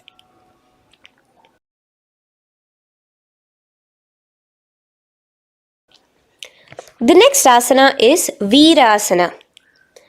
Now, you can remove your hands from your face and bring one foot onto the opposite thigh, and the other foot underneath the thigh. Keep your hands in the Bindu Mudra, thumb and index fingers together on the top of your knees as you embody the space and state of bravery, Veera, in Virasana. Now, changing the leg position again as we enter into Valmikasana. Keep your left heel on the right side of the generative organ, toes under the thigh. Keep your right foot on top of the left leg, toes by the knee. Again, bring your hands into the Bindu Mudra on top of the knees. Gaze towards your third eye. Visualize Rishi Valmiki, the poet, the first poet and author of Ramayanam. The next asana is Joni Mudrasana. So you're going to remain here as you switch your gaze to your nose, visualizing the Yoni Mandala, a beautiful formation, divine cosmic geometry, representing Devi, Shakti, a symbol of the creative energy of the universe in Joni Mudrasana. In the same position, switch your gaze to your third eye, continuing to visualize the Yoni Mandala in your inner space. Now, let's move into Bhadrasana 3. So bring your feet, the soles of your feet together, uncross them and bring them together in front of your body. Hold it with both your hands, pulling it against you. Push your knees down towards the ground. As you gaze at your nose, suck your stomach in the Udyana Bandha. Visualize Lord Veerabhadra in your inner space. Bhadrasana 3. In the same position, we are entering into Aghorasana, where your left hand will rest on top of the left knee, while your right hand comes towards your face. Now, do the Khechari Mudra, where you are bringing your tongue towards the upper palate, gazing towards your third eye. Now, with your right hand, cover your mouth, close the left nostril with your index finger, inhale through the right nostril. Close both the nostrils, hold your breath and exhale through the left nostril in the Abhyantara Kumbhaka. Repeat this on the other side. Visualize yourself as an Aghori, completely dedicated to Paramashiva in Aghorasana. The next asana is Kaneri Pavasana. So you can Distance your feet a little away from your body. As you lean forward, place your elbows onto the soles of your feet and rest your chin on your palms. Gaze at your nose, suck your stomach in Uddiyana Bandha. Here, continuing with the Rechaka Kumbhaka, where your exhalations are prolonged than your inhalations, visualizing yourself as a female elephant drinking water in Kaneri Pavasana. The next asana is Parasana. So now, come to a seated position, raise yourself up and keep your knees raised. Bring your hands underneath your knees, between your calves and thighs, and clasp them together. Interlace your fingers in the Parashamudra in front of your navel. Lift your feet off the mat. Visualize Swamiji, the Supreme Pontiff of Hinduism, in your inner space as you gaze at your nose in Parasana. The next asana we'll be moving into is Gopi Chandasana. Now take your hands out from in between the feet as you let your feet rest on the ground. Take your hands out from underneath. Interlace your fingers around the feet with the sole together and raise it up towards your chest. Rest your knee on top of your feet. Gaze at your nose. Embody the state and space of a king in Gopi Chandasana. The next asana is Udarasana. So now just quickly release your legs, bring your hands underneath your calves and hold on to your feet again from inside out. Both your feet together. Bring your feet up to your chin, resting your chin on top of the interlaced fingers. Bring your feet to your chest, gaze at your nose, visualizing your body, the Supreme Pontiff of Hinduism, free from any defects in Udarasana. Now, in the same position, just lift your legs up towards your head. Let the top of your hands come towards the top of your head, your forehead. And this is Vishishtasana. Visualize yourself excelling in everything in this posture. Now, slowly relax. Keep your hands underneath your shins as you take your hands up to the shoulder, pulling your hand and interlacing your fingers behind your neck. In Bhujasana, visualize yourself as a cobra. The next asana is Kalyanasana. So in the same seated posture, bring your hands around from behind your neck, remove them and put them around your back, interlacing the fingers behind you. Gaze at your nose.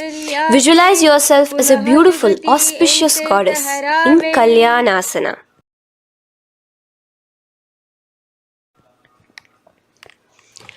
The next posture is Sankatasana.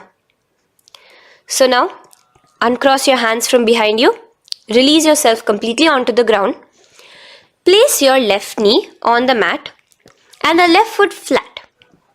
Sit on top of your left foot, knee pointed forward. Raise your right leg on top of the left, bringing the right heel to the left hip. Place your hands on the opposite knees. Here, do the Ujjayi Pranayama. As you inhale and exhale, make the sound of an ocean. Visualize yourself as a swan, a beautiful swan in Sankatasana. The next is Dhenukasana. Just in the same position, slide your left heel to the left hip. Keep your right knee on top of the left. Place both your hands on your right thigh. Visualize a cow in your inner space as you suck your stomach in the Uddiyana Bandha, Dhenukasana. Now slowly uncross your legs as we move into Matsyendrasana. Place the right foot on the left thigh, the left foot on the right knee. Bring your left hand behind your back, hold the right thigh. Twist a little bit. Place your right hand on your left thigh. Twist your body, gaze towards your third eye, visualizing Swamiji in your inner space. The next asana, Matsyendrasana 2, just untwist your body. As you clasp the respective toes of both your feet with your hands, lean forward and down, bringing your forehead to the ground in front of your feet. Visualize Swamiji, the Supreme Pontiff of Hinduism, in your inner space. Raise up now. Keep your legs in the same position. We have the Guru Asana. Interlace your fingers together and place it over the topmost knee. Suck in your stomach in the Uddiyana Bandha, clench your perineum in the Moola Bandha, tuck your chin to your chest in the Jalandhara Bandha. As you engage all three bandhas, visualize Swamiji in your inner space. Let us now repeat Sankatasana on the other side. So, you can release your hands, your legs as you cross the other leg over. Visualizing yourself as a swan, remember to put your hands on the opposite knees. The next asana, Dhenukasana, repeating it on the other side. Slide your leg out, bring both your hands to the topmost knee. Suck your stomach in the Uddiyana Bandha. Visualize a cow in your inner space. Matsyendrasana again, repeating it on the other side. Bring your legs to the cross-leg position. Twist your body around as you gaze at your third eye, visualizing Swamiji in your inner space. Untwist as we enter into Matsyendrasana 2 on the other side. Hold on to your feet, bring your forehead to the ground, continuing to visualize Swamiji in your inner space. Slowly raise up and let us do Guru Asana on the other side. Engage all the three bandhas in the Mahamudra Bandha. Interlace your fingers, place it on top of your knee. Continue to visualize Swamiji, the Supreme Pontiff of Hinduism, as we do Guru Asana. Now, slowly uncross your feet and place them flat on the ground, knees towards the chest in Pashasana. Keep your hands holding the opposite knees, thighs together, and keep your spine completely erect. Continue the Khechari Mudra, where your tongue is pressed against the roof of your mouth. As you gaze at your third eye, visualize Swamiji in your inner space. Continue the Ujjayi Kumbhaka. As you breathe in and out, make the sound like an ocean. Now in the same position, just bring your chin towards your knees in Bodha Shokasana. Lean forward, gazing at your nose, and visualize Swamiji, the abode of bliss in your inner space. Now raise up and bring your hands, uncross your hands, bring your hands underneath your knees, clasping the opposite elbows in Kurakatasana. Gaze at your nose, visualizing Swamiji in your inner space. Now, in the same position as Kurakatasana, just cross your ankles into Sumatiyasana. Toes pointed upwards. Gaze at the nose. Visualize the great sage and Maharishi Sumati in your inner space. The next asana is Dandasana. Extend your feet out straight in front of you. Keep your arms straight above your head. Interlace the fingers from inside out. Let your wrists point outwards. Engage the Mahamudra Bandha, all the three bandhas. As you gaze at your nose in Dandasana, visualize Swamiji in your inner space.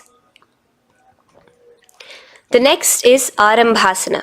Now keeping your legs straight, release the Jalandhara Bandha and the Uddiyana Bandha, keeping your perineum clenched in Moola Bandha. Lean forward and down. Hold your big toes in the Prana Mudra with your index and middle fingers. Head to your knees. Do here the Nadi Shodhana Pranayama. Inhale through the left nostril, hold and exhale through the right. Visualize Swamiji in your inner space. The next is Bhidokasana. So, slightly raise your body up and bring your hands underneath your knees, extending your knees slightly up. Keep your heels a bit apart from each other and clasp your feet. Bring your shoulders down, wrapping your hands around your legs. Gaze towards your third eye, visualizing Swamiji in your inner space. So from here, let's enter into Jalandhari Pavasana. So you can actually remain in the same position with your hands underneath your calves and just bring the soles of your feet together. You might want to bring your body closer. Place your head on top of your feet with the palms facing upwards on the ground. Gaze at your nose. Visualize Swamiji in your inner space. Now slowly bring your hands out from underneath and come to a seated position. Stretch your legs out as we enter into Urdhva Paschimottanasana. Here we have a new Kumbhaka, the Pratyahara Kumbhaka, where you will feel your breath coming from your Mooladhara Chakra up to the Brahmarandra above the Sahasrara. This is the Pratyahara Kumbhaka. In Urdhva Paschimottanasana, extend your legs out, lift one foot behind your neck and lean forward and down towards your foot, visualizing Swamiji in your inner space. Now, slowly, keeping your leg behind your neck, lay onto your back as we enter into Anantasana. Hold the foot from the top with the opposite hand. Visualize yourself as infinite, endless, eternal. Gaze at your nose in Anantasana. Just now, in the same position, roll onto your elbow of the hand holding the foot. Gaze at your nose, feeling in complete control like Swamiji in Ankushasana. Slowly remove the leg from behind your neck. Take a moment to stretch, relax. Lay on your back. Bring your knees towards your chest. Bring your hands around, encircling the thighs and the calves with your arms. Roll to the left and right in Drishasana, visualizing Swamiji in your inner space. The next asana is Urdhva Paschimottanasana. On the other side, let us repeat it. Raise up to a sitting position and bring the other foot behind your neck. Lean forward and down, clasping your foot. Repeating Anantasana on the other side, lay on your back, bring the opposite hand to the foot, gaze at your nose, and continuing to gaze at your nose, roll onto the elbow as we repeat Ankushasana on the other side. Now, you can release your foot and try to remain in the same position without removing the leg from behind your neck as you bring the other leg too to cross behind your neck with both your legs behind your head. Laying on your back, bring both your hands to clasp behind your back. Gaze to your nose, visualizing Swamiji in your inner space in Yoga Nidrasana. As we enter into Atmaramasana, in the same position you can uncross your hands from behind your back. Bring it up, continuing to keep it underneath the legs. Just clasp it behind your neck. So you can bring your legs out from behind your neck. Just let your hands interlace behind your neck, gazing to your nose, visualizing the Atma Rama, Bhagavan Mahavishnu within you as your soul blessing you, as you gaze at your nose in Atma Ramasana. Now, you can release your hands and legs. Continue to lay on your back as we enter into Kochikasana. Bring your knees to your chest with the soles facing upwards. Extend your arms sideways as you gaze towards your third eye, visualizing Swamiji in your inner space. Now, from Kochikasana, keep your arms reached out to the sides at shoulder level. As we enter into Jatara Parivritti 1, keep one knee bent, twist it and bring it to the ground on the opposite side with the other leg extended straight. In Jatara Parivritti 2, keep both the knees bent to one side. And in Jatara Parivritti 3, keep both the legs straight to one side. Throughout this, keep your head looking in the opposite direction. And let us repeat this on the other side. You can bring your knees back to your chest. Let your legs out, go to the other side and do Jatara Parivritti 1, 2 and 3. The next asana is Dvipada Pitham. So now from Jatara Parivritti you can bring your feet down, lay on your back with your knees pointed upwards, feet flat on the ground. Extend your hands holding your ankles. And lift your hips up. Engage the Jalandhara Bandha automatically as you raise your hips up, gaze at your nose, visualizing yourself as a bridge in Dvipadapitham. Now in Paryankasana, so you can lay back onto the ground and place your feet flat. Bring your arms over your head, placing the hands flat near your shoulders with the fingers pointing towards the feet. Lift your entire body up and off the ground in Paryankasana as you visualize yourself as sturdy as stone furniture. Lay back down slowly as you bring your hands out. Keep your knees to your chest here and your hands on the shoulders as we enter into Svottanasana. Visualize you're laying on your back as a playful dog. Move your hips in the circular motion. Do the Sahaja Kumbhaka. Now let us enter into Viparita Karani. First, bringing your arms out from behind your shoulders. Let your arms be extended by the side of your body. Use the strength of your arms, palms flat on the ground, to push your body, your upper body, your lower body off the mat. And keep your legs straight above you, extended. Move your legs around and around in Viparita Karani. Automatically the Jalandhara Bandha is engaged. Breathing during the Jalandhara Bandha is the Murcha Kumbhaka. Visualize Swamiji in your inner space. The next is Viparita Karani 2. In the same position, just stop the rotational movement of your legs. Visualize Swamiji in your inner space. Now, as we enter into Langalasana, just let your feet from the top rest onto the ground above your head. Interlace your fingers in the Parashu Mudra behind your body. Visualize yourself as a plow in Langalasana, continuing to engage the Jalandhara Bandha.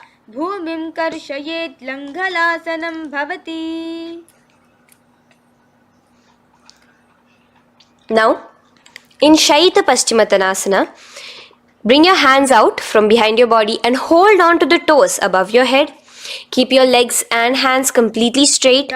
Visualize Paramashiva as Shaita Paschimottanasana is one of the 84 different asanas directly revealed by Paramashiva himself.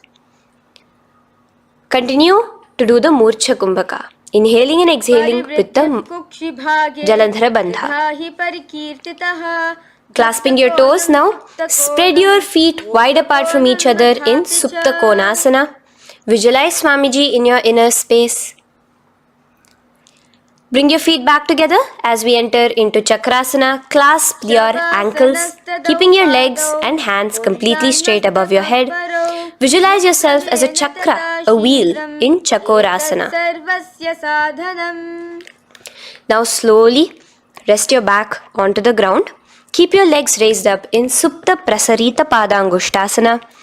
Clasp the respective toes in the Prana Mudra with your index and middle fingers and spread your legs out wide apart from each other. Visualizing Swamiji in your inner space, restart to Ujjayi Kumbhaka, where you're inhaling and exhaling, making the sound of an ocean.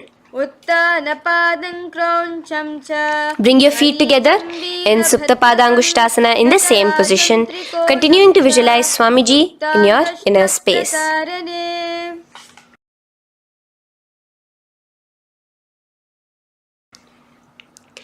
Now, bring your feet, release your feet and bring them into Padmasana. As you lay flat on your back in Matsyasana, hold the opposite elbows over your head, gazing at your nose. Visualize Matsya Avatara, the fish form of Bhagavan Mahavishnu. Now in the same position, put one hand over the other, extended straight above your head. As you visualize Lord Rama in your inner space, continue to gaze at your nose.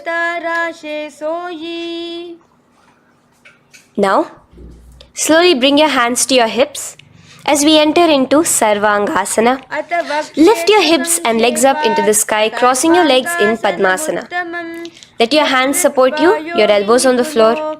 Do the Jalandhara Bandha as you gaze at your nose in Sarvangasana. Now, bring your hips back onto the ground in Vrishchikasana.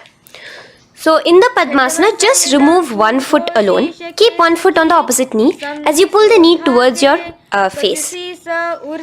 Let your hands stretch out above your head, hooking forward as you raise your upper back off the ground, visualizing yourself as a scorpion in Vrishchikasana, gazing at your third eye. Do the Jalandhara Bandha, tucking in your chin to the chest. Now just switch your legs around as we repeat Vrishchikasana on the other side. Continuing to visualize yourself as a scorpion, gaze at your third eye. The next asana is Vrishapada Kshepasana. So come now to a complete flat position on your mat. Come down to a complete lying down position and interlace your fingers around your neck. Now raise both your feet off the ground. Extend one leg straight and the other knee to the chest in a bicycle motion. Alternate between extending and raising the knee again and again, bringing your opposite elbows to the respective knees. Visualize Swamiji in your inner space. Breathe in and out in the Sahaja. From Vrishapada Kshepasana, now lay flat onto the ground with your hands by your side as we enter into Marottanasana, where you will be lifting your legs one by one, touching the ears with your knees. Visualize Swamiji in your inner space. The next asana is Vrikasana. Now what you'll be doing is laying on your back. Bring the soles of your feet flat onto the ground. Stand up completely and lay back down. Visualize yourself as a wolf in Vrikasana.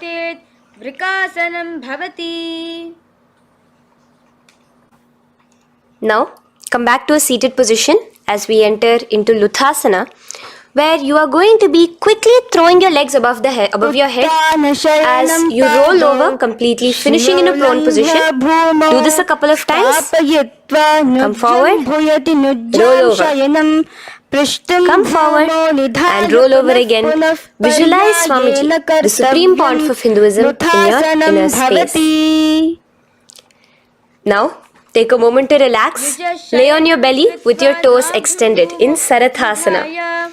Keep your hands onto the ground by your shoulders. Now here, contract your lips and make a sound like a flute, whistling while inhaling. Visualize yourself as a ratha, as a chariot carrying warriors into battle for dharma on your back. Now from Sarathasana, let us enter into Dehalyullanghanasana. So place your palms on the ground and bring yourself to a plank position. Jump your leg forward and back between your arms, visualizing Swamiji in your inner space. Jump forward now. When your legs are between your hands, stand tall. Holding your toes with your hands, walk back and forth. Visualize yourself as a wise 60-year-old elephant in Jatyasana. Now come to a standing position. The next is a beautiful Karana, the Lolitika Karana. So keep your knees bent, feet pointing outwards again in the Aramandi position. Bend your elbows, keeping your hands at the chest level. Now swiftly move your arms across the body, bringing it back to the center and tilt your head back. Opening your chest up towards the sky, move your head in all the directions. Now stand back straight as we enter into Sarpasana. So stand erect like a rod with your arms by your side, hands touching the thighs. Visualize Devi, Kundalini, raising up and curling upwards around your body in Sarpasana. The next asana is Ushtrasadanasana. Lean forward and down, standing on top of your palms. Begin to move and walk like a camel, visualizing yourself as a camel. In the same position, continuing to walk around, switch your visualization to visualizing yourself as a horse as you start to walk around like a horse in Ashvasana. Now raise up tall as we enter into Kapota Nitakasana. Interlace your fingers behind the back, Pulling them down towards your calves, open up your chest. Keep your hands in the Parashamudra. Visualize yourself as a soaring bird diving down in Kapota Nitakasana. Now, stand tall as we enter into another Karana here, the Tala Pushpaputam Karana. Bring yourself to the Aramandi with your hands in the Namaskara Mudra.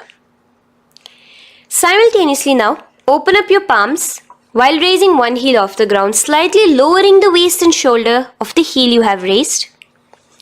Visualize you're offering a bouquet of flowers to Paramashiva as you come back to a standing position and repeat this on the other side. Let's do this a few times, offering flowers to Paramashiva. Now, come to a standing position. Stand straight and bring your hands together in the Namaskara Mudra. Slightly lean forward. Visualize yourself as a rhinoceros. Your hand is the horn as you gaze at your nose in Khadgasana. The next asana is Utthanotthanam. So come to a standing position and sit down all the way as low as you can to the ground and stand up. Do this again. Sit down. Stand up and again sit down, stand up.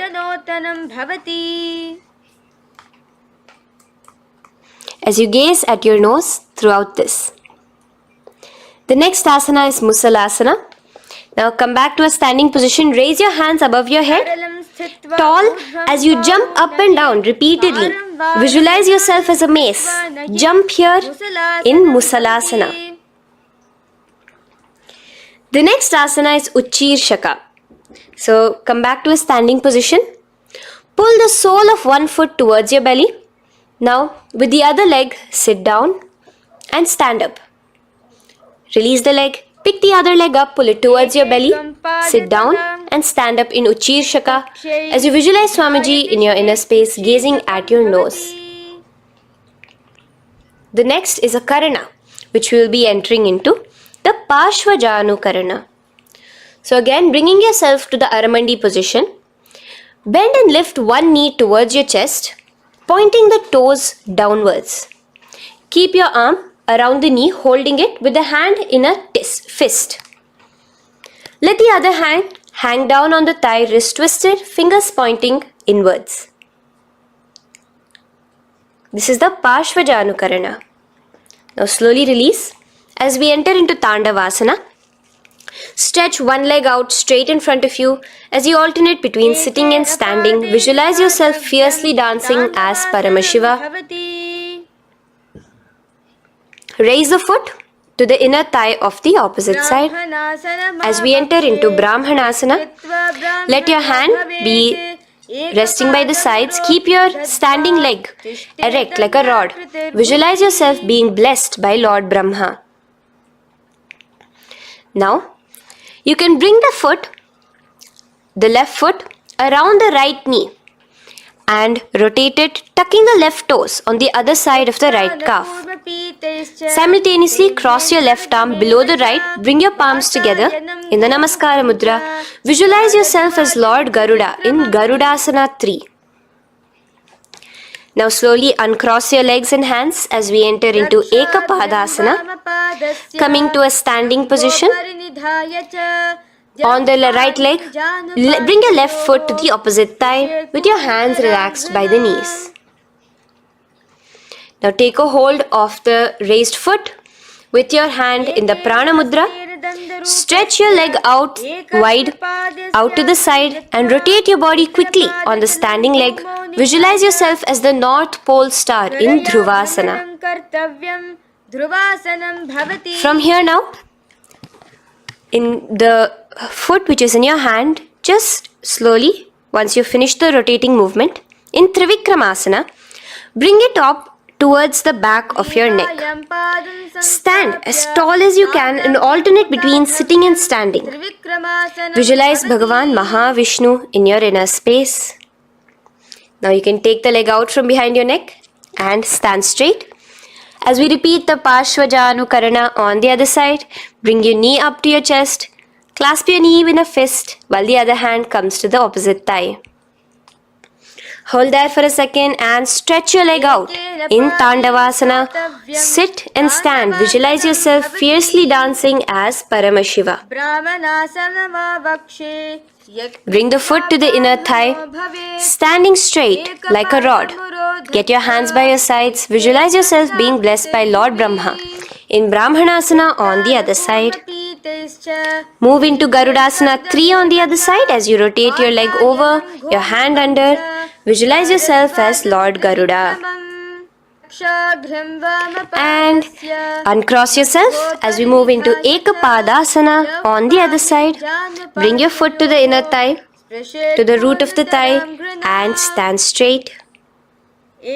Clasp your toes, stretch it out as we go into Dhruvasana on the other side. Visualize yourself as a pole star rotating quickly. Come back to a standing position and bring your foot behind your neck. In Trivikramasana, sit and stand.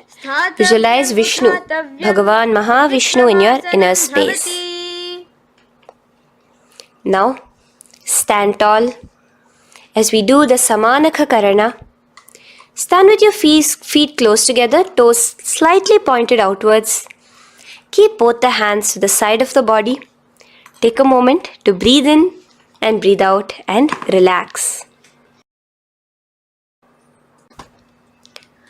Now, slowly relax and from the standing position, slowly bend forward, bringing both your hands underneath your knees.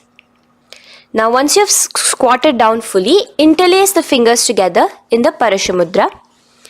Bring that interlaced fingers in front of your navel. In Gorakanjali Asana, visualize the great sage Goraknatha, the founder of the Natha Yoga Hindu Sampradaya. As you do the Jiva Chala Kumbhaka, engage the Moola Bandha. The next asana is Kanchyasana. So now just slowly unwind your hands from each other, from your navel, and now bring your hands from the opposite side inwards underneath your calves and wrap your hands around your back. Hold them together in the Parashamudra. Keep your body, your upper body upright, visualizing the Supreme Pontiff of Hinduism in your inner space. The next is Bhairu Asana. So slowly unclench your hands and bring them out from underneath your legs.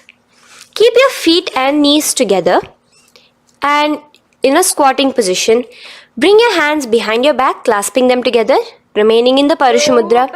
As you gaze at your navel center, visualize Bhagavan Kala Bhairava, the Lord of Time, in your inner space. The next asana is Varahasana. Now to gain your balance, you can lightly spread your legs apart and bring your hands to the back of behind you in the Anjali Mudra, palms together. Visualize a boar, one of the 10 incarnations, the Varaha Avatara of Mahavishnu, gazing at your nose. Now slowly relax, bring your hands out from behind you as we move into Pripithasana. With your hands in the Prana Mudra, with your index and middle fingers, clasp the respective big toes and come to a half squatting position where your hips are at your knee level. Visualize Swamiji in your inner space as you do this asana, Pripithasana. Slowly let go of your feet and place your palms flat on the ground in front of you with the fingers wide for balance. We're going to be balancing here in Mahakaasa. Place your knees on the back of your arms. Focus your eyes on one spot as you raise your feet off the ground, balancing here. Visualize yourself as a crow. The next asana is Shushtanga Kapali Asana. So now come to a kneeling position. So from there itself, you can directly put your head onto the ground, or else come to a kneeling position and place your head onto the ground. Palms spread for support. Raise your body onto your head, bringing your legs into the Padmasana.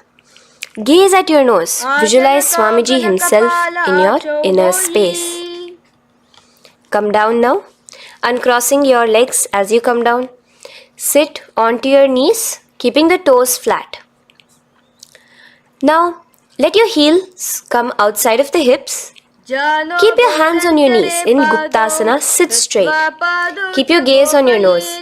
Visualize you're sitting in the sacred secret seat with Paramashiva and your Guru, Swamiji himself. Now we are going to be kicking up into a handstand. So get ready. Place your palms on the ground, fingers wide for support. Do take support of a wall if you need it. And lift your body up straight above your hands. Visualize you are a tree in Vrikshasana 2 with deep roots into the ground. Breathe in and breathe out slowly. In the same position as we move into Shibhu-asana, switch your gaze to the third eye. Hold it there for a few seconds. And relax. Bring your feet back to the ground. Now lay flat onto the ground in a plank position. And slowly lower your body towards the ground and push yourself up again. In Matsyasana 2, go down and come up, visualizing yourself as a fish. The next asana is Sarpasana 2. So here you are going to lay prone, completely flat now. You can lower yourself to the ground. Bring your hands to the hips. Extend your legs together and point your toes backwards. Lift your chest up and move left to right. You're moving like a snake while visualizing yourself as a snake in Sarpasana 2. Relax slowly, bringing your chest back to the ground. Now, keep your feet together, pointing backwards. As you bring your elbows onto the ground, rest your upper body on your elbows. Bring your hands together in the Padma Mudra with your little fingers and thumbs together and rest your chin on your hands. Niralambanasana, where feeling yourself completely supported, knowing that Swamiji is there in your life. Now, slowly relax, place your palms on the ground beside your chest and push yourself up, your hands straight up completely. As you bend your knees, bringing your feet to touch the top of your head. Lean your neck back, touching your head with your tip of your toes. See yourself, visualize yourself as an umbrella, protecting your Guru from the sun's rays in Chhatrasana. Slowly relax, you can bring your feet down. As we move into Vajrasana, just push your body back and sit on top of your knees with the heels flat on the ground. Now stretch your arms in front of you with the palms facing downwards. Place your forehead on the mat. Visualize you are the weapon of Indra, the Vajra, symbolizing indestructibility as you gaze at your nose. As we enter into Meshasana, raise yourself into the same Gajasana position on your hands and legs with your hips pointed upwards. And alternate striking the ground with the opposite hands. Experience yourself, visualize yourself as a powerful ram as you alternate striking the ground in Meshasana. Now stop striking the ground, bring your palms down again. As we move into Ajasana, kick your legs off the ground and lower your forehead to the mat. Let's do it again. Kick your legs off the mat. Lower your forehead to the ground. You are unborn, existing for all of eternity in Ajasana. Now, come to a seated position as we move into Dhanantara Asana. Sit on your heel with your legs together. Pull your toes underneath you. As you bring your hands top of the knees, gaze at your nose, visualize Swamiji in your inner space. Here, do the Ujjayi Pranayama, inhaling and exhaling like an ocean, Dhanantara Asana. From Dhanantara Asana, now interlace your fingers in front of you and then behind you. Stretch your arms towards all the sides, backwards, forwards. Giving a massage to the various different joints and muscles in your body. Lean forward, get up again. Continuing to visualize Swamiji in your inner space. Relax your hands and now take your respective heels and point them outwards, outside the side of your hips. Keep your hands on your knees with your thighs and knees resting on the ground, spine straight.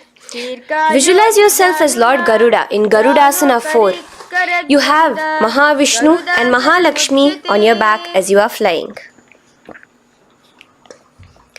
The next asana is Ananda Mandirasana. Now you can continue to remain in the same position. You can bring your feet pointing inwards. Use your hands to clasp underneath your ankle. Make sure your knees are spread out wide. Gaze at the third eye. Visualize residing in the blissful space of a temple. You are in a temple in Ananda Mandirasana. Now, as we move into Mandukasana, keep your knees wide and sit on top of your ankles. Your hands underneath your knees. Gaze to your nose. Visualize yourself as a frog. Suck in your stomach in the Uddiyana Bandha. And remember to do the Manduki Mudra, your tongue, your frog-like tongue, catching the nectar dripping from the Sahasrara Chakra in Mandukasana 2. Now, as we move into Narasimhasana, tuck your toes in and sit on top of the heels. Place your palms on the ground, spread your fingers wide and spread your knees apart onto the ground too. Gaze towards your nose, stick out your tongue and exhale forcefully, visualizing the Narasimha Avatara, the form of Mahavishnu as a half lion and half man. Now just raise up, bring your hands off the ground. Here we'll be doing a new pranayama, which is the Bhishraka pranayama, as we enter into Bhishrakasana.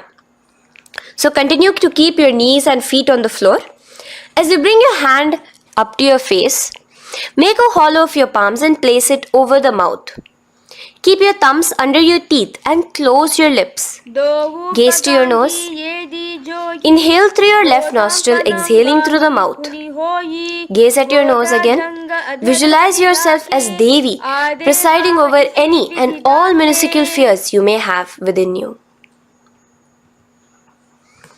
Now moving back into the Ujjayi Pranayama, let us do Makadasana. So you can take your hands off your face and slowly remaining in the same position, bring it to your armpits. Bring your fingers to your armpits. Imitate as if a monkey is scratching. As you gaze to your third eye, visualize yourself as a playful monkey in Makadasana. From Makadasana, let's move into Vajra Sangharasana. So you can slowly lift your knees off the ground, just balancing on your toes, sitting on the heels. Bring your hands behind your back and clasp the opposite elbows. Gaze to your nose, embody a diamond. Visualize yourself as a diamond-like strength for yourself and your Sangha.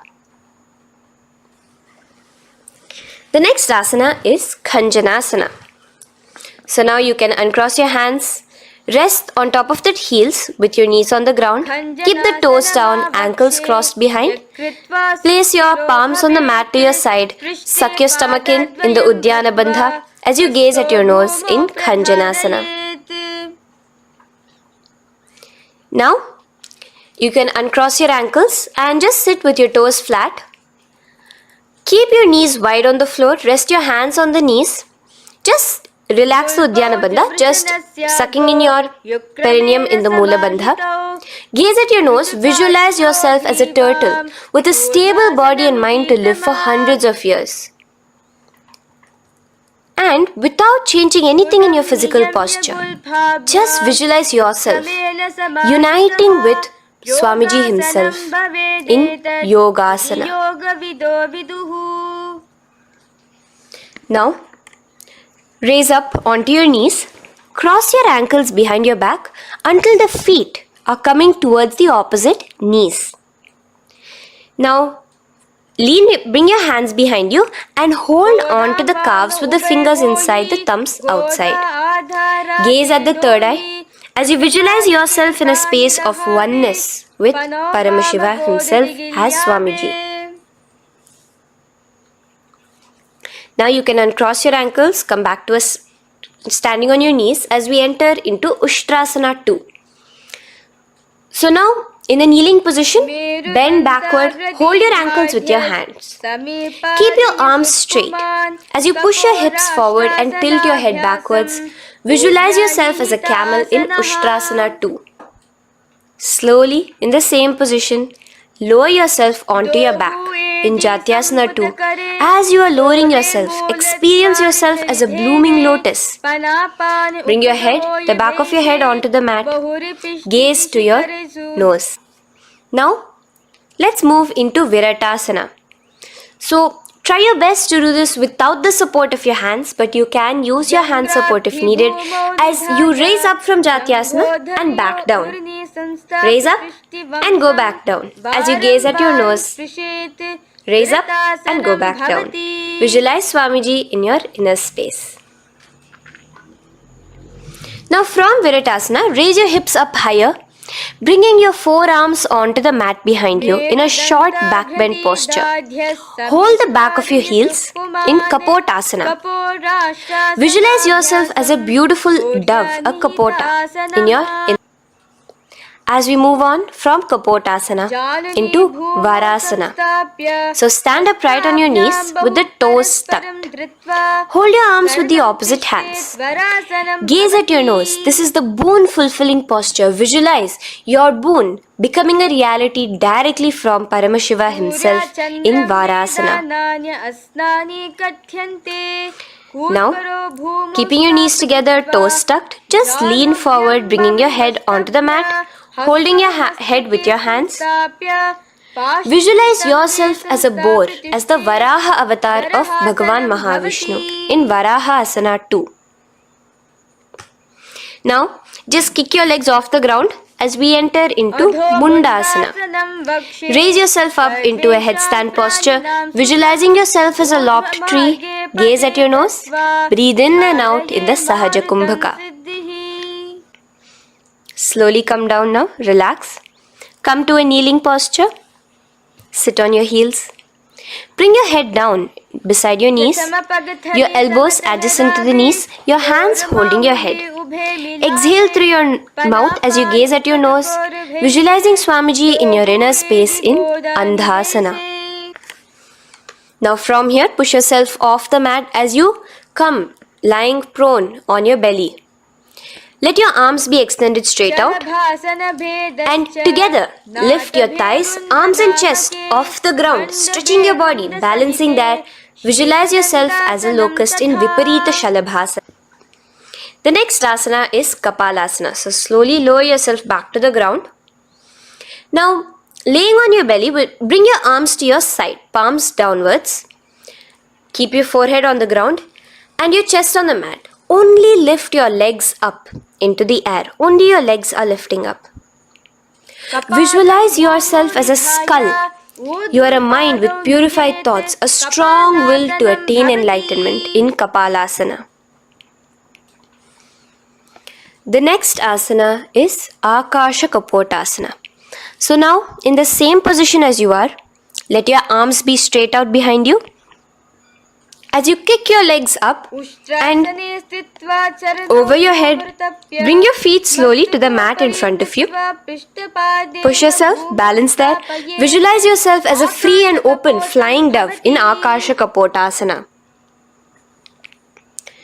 Bring your legs back out as you lay flat on the mat. Now push yourself onto your knees.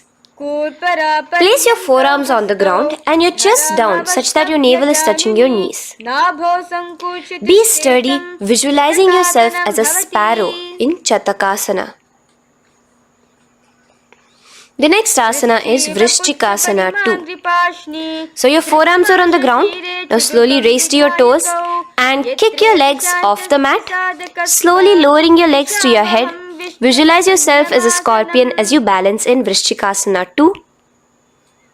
Slowly release yourself, coming back to the ground as we enter into Vrishasana.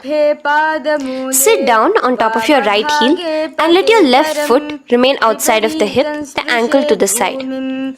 Place your hands on the mat, visualizing yourself as a bull in Vrishasana. Now, bring both your knees underneath you, sit on both your heels, cross your left leg over top of the right lightly and in Lolasana, push yourself off the ground. Your knees are off the ground, you're just balancing on your hand above the mat. Visualize Swamiji in your inner space. Lower down now. Bring the left foot now outside. Bring the right foot out and sit on your left heel now. As we do Vrishasana on the other side, visualize yourself as a bull. From here, let us get into a very powerful asana, Balagunasana. So, place your left toes on the ground, sit on the heel of your left foot. Place the right foot flat with the knees raised towards your chest. Maintain your palms on the respective knees. Be upright. Visualize Balagunahai, one of the 84 siddhas in your inner space in Balagunasana. Now come to a squatting position. Let your feet be flat as you bring your elbows under your thighs and calves, wrapping it around your shins. Hold on to your ankles from the outside in Grahasana, visualizing yourself as an entire planet. Now you can unwrap yourself as you sit on top of the opposite heel in Balagunasana on the other side. Maintain your palms on the respective knees. Visualize Balagunahai, one of the 84 siddhas in your inner space. Now, sit upon both the toes with the heels up and knees off the mat, knees pointing forward. Now, keep your hands downwards on the respective knees. Keep your spine upright as you visualize Swamiji in your inner space in Utkatasana. The next asana is Vajra Sangharasana. Just spread your knees out wide in Utkatasana. Spread your knees out wide. Clasp the elbows behind your back. Visualize Swamiji in your inner space in Vajra Sangharasana too. The next asana is Anilasana. Now, sit with your feet hip width apart. Bring your hands under the soles of your feet from inside. Your palms facing downwards. Step onto your hands. Keep your arms straight, elbows together at the navel. Gaze to your nose. Visualize yourself able to consume and live off of air alone in Anilasana. The next is Padukasana. So from Anilasana, you can release your hands. Place the back of your hands on the mat with your fingers facing upwards. With your fingers facing towards your body, palms upwards. Step your feet on top of your hands and wrap your hands around your feet like a shoe. Walk around. Visualize you're wearing padukas, walking across the length and breadth of the world in Padukasana. Now bring your palms onto the ground. Stop moving around as we move into Kukutodana. Kick your feet up into the air and let them fall back down. Let's go up again and come down. Kick up and go down. Visualize yourself as a rooster in Kukutodana. The next is Viparita Nrityasana. So as you're kicking yourself up, you can go up into a complete handstand posture, which is Viparita Nrityasana. Do take support if needed. And move around on your two hands as if you are dancing in Viparita Nrityasana. Slowly come back down to a standing position. Lean forward and let your feet be slightly apart from each other. Bring one palm down on the mat with the arms straight. Bring the opposite hand to your head and be stable in Kunjarasana. Now just put that hand down as you bring the other hand to your head, repeating Kunjarasana on the other side. Be stable here. Now you can squat back down onto the ground. Keep your feet flat. Hold your respective ankles and lift your feet off the ground in Kadamba Asana. Visualize yourself as a Kadamba tree, a pious tree that promotes a long life. The next asana is Pavana Muktasana. Now sit back down onto the ground. Bring your knees towards your chest. Let your hands wrap around your knees, hold it close to your body. Visualize all the excess vata, air, just balancing and releasing in your system in Pavanamuktasana.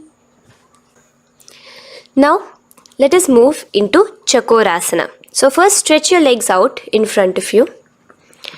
Bring one leg behind your head. Now place both hands on the ground and lift your body off the ground while lifting the other leg too, up straight. Visualize yourself as a powerful source of energy. Gaze at your third eye in Chakorasana. Slowly relax back down. Now hold your left toes with the left hand, index and middle fingers. Pull the foot to the left ear. We are entering into Dhanurasana 2. Extend your right leg out, keeping straight. Hold the big toe with your right hand. Visualize yourself as a bow in Dhanurasana 2. The next is Ashtavakrasana. So lift your left leg over top of the left shoulder. After releasing your hands, bring the right foot across and hook it on top of the left foot. Lean forward and down, keep your palms onto the ground. Extend your legs out to the left, lift your head up and chest. You're completely balancing only on your hands as you visualize yourself as a flying crane in Ashtavakrasana. Now slowly relax down. From here, bring your right foot to the left thigh and your left foot flat onto the ground. Knees raised up. Have your left shoulder underneath the respective leg and place your hands flat on the ground. Gaze towards your third eye. Visualize you are immortal, able to exist solely from prana alone in Pranasana. From here, moving into Parshva Matsyendrasana. Place your right foot at the root of the left thigh. Then the left leg by the side of the right knee. Hold the left leg by the right hand. Twist your body out. Remain steady here, gazing at the third eye. Visualize Matsyendranatha, the great Rishi Yogi, master of Hatha Yoga, in your inner space. Now slowly unwind yourselves. As we repeat Chakorasana on the other side, lift the other leg behind your head. Place both your hands on the ground and keep your entire body off the ground straight up. Gaze at your third eye, visualizing yourself as a powerful source of energy. Now relax back onto the ground. Let's repeat Dhanurasana 2 on the other side. Clasp your respective hands with the feet. Pull one foot back, the other foot extended forward. Visualizing yourself as a bow. Release your feet as you cross them over each other, over top the shoulder in Ashtavakrasana on the other side. Raise off the ground. Visualize yourself as a flying crane. The next asana, we'll be repeating Pranasana on the other side. Bring the right foot to the left thigh. Bring your hands onto the ground with the knee raised. Gaze at your third eye, visualizing yourself able to live off just prana, just air alone. And relax as we do Parshva Matsyendrasana on the other side. Twist yourself, visualizing Matsyendranatha, gaze towards your third eye. And from there, let us enter into Ardha Paschimottanasana. Keep one leg straight and press your perineum with the other heel. Bring your chest forward and down. Hold your toes and feet and bring your head towards your knees. Here in Ardha Paschimottanasana, visualize Swamiji in your inner space. Now raise up and the foot which was at the inner thigh, now rotate it outside of the hip. Now hold the sole of your other foot and lift your leg up towards your forehead. Try to bring your knee to your forehead as you keep your knee straight. Gaze to the nose in Kraunchasana. Visualize yourself as a crane. Now slowly relax down your leg. Now the leg which is now straight, you can bring it to the inner thigh as you straighten out the other leg. As we repeat, Ardha Paschimottanasana on the other side. Lean forward and down, clasping your foot. Bring your forehead to your knee. Visualize Swamiji in your inner space. Slowly raise up. Place your right ankle outside of the hip now. Hold the sole of the left foot, lifting the leg up towards your forehead. Stretch yourself there. Gaze at the tip of your nose. Visualize yourself as a crane in Kraunchasana on the other side. Now, from here, bring the soles between the thighs and calves. So once you have relaxed yourself, bring your soles between the thighs and calves. Keep your spine straight, palms resting on your knees. Visualize a swastika, embodying peace, well-being, good fortune and prosperity as you gaze at your nose in swastikasana. Now without changing anything about your position, just take your hands alone. Cover the respective heels with your hands in Gorakshasana as you tuck your chin to your chest in Jalandhara Bandha. Gaze at your nose. Visualize the great Rishi Gorakhnatha, the founder of the Natha Yoga Hindu order. Now release the Jalandhara Bandha. Continue to keep the Mula Bandha engaged throughout the whole sequence. As you raise one foot to the opposite thigh, bring your hands to your face in the Shanmukhi Mudra, closing your eyes with your index finger, nose with the middle finger, ears with the thumbs. Gaze at your third eye as you meditate on Swamiji himself, the Supreme Pontiff of Hinduism. Now release the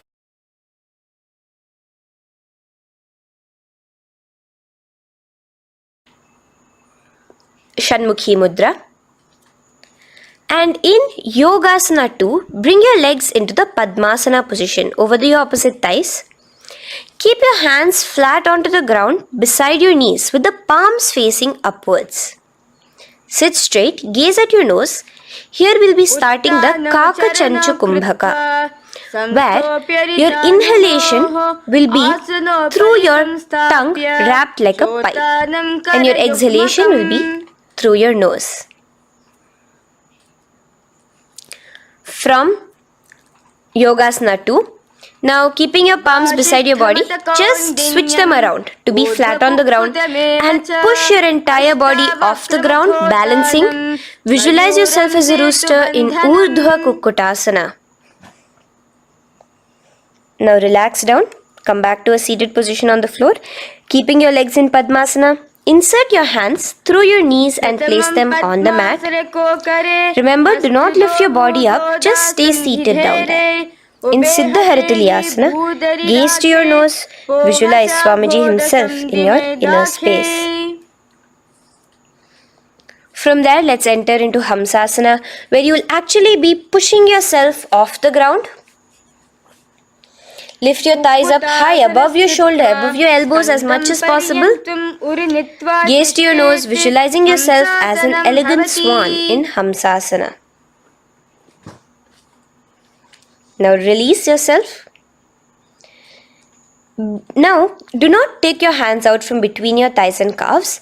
Just go onto your knees and reach your hands behind your body with your fingers interlaced in the Parashumudra. Bring your forehead to the floor as you gaze at your nose. Visualize yourself as Lord Paramashiva's bow in Karmukasana. Now, slowly come back to the seated position as we move into Kurmasana 2. Keeping your hands in between your thighs and calves, bend your elbows and hold your respective shoulders with your hands. Visualize yourself as a turtle, a stable body and mind to live for hundreds of years. Now in the same position, just engage the Jalandhara Bandha, tucking your chin to your chest as we move into Granthi Bhedasana, gazing at your nose. Rejoice, knowing you are in Paramashiva's secret knot posture. And from there, release the Jalandhara Bandha as you roll onto your back. Keep your hands on the shoulders, laying flat on your back. As you visualize yourself as a turtle on its back, playful, gaze at your nose in Uttana Kurmasana. Now rock yourself back to a seated position as we do Pangu Kukkutasana.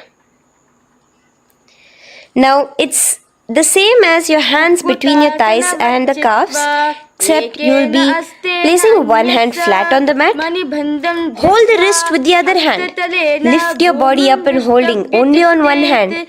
Visualize yourself as a rooster in Pangu Kukkutasana. Now release back to the ground.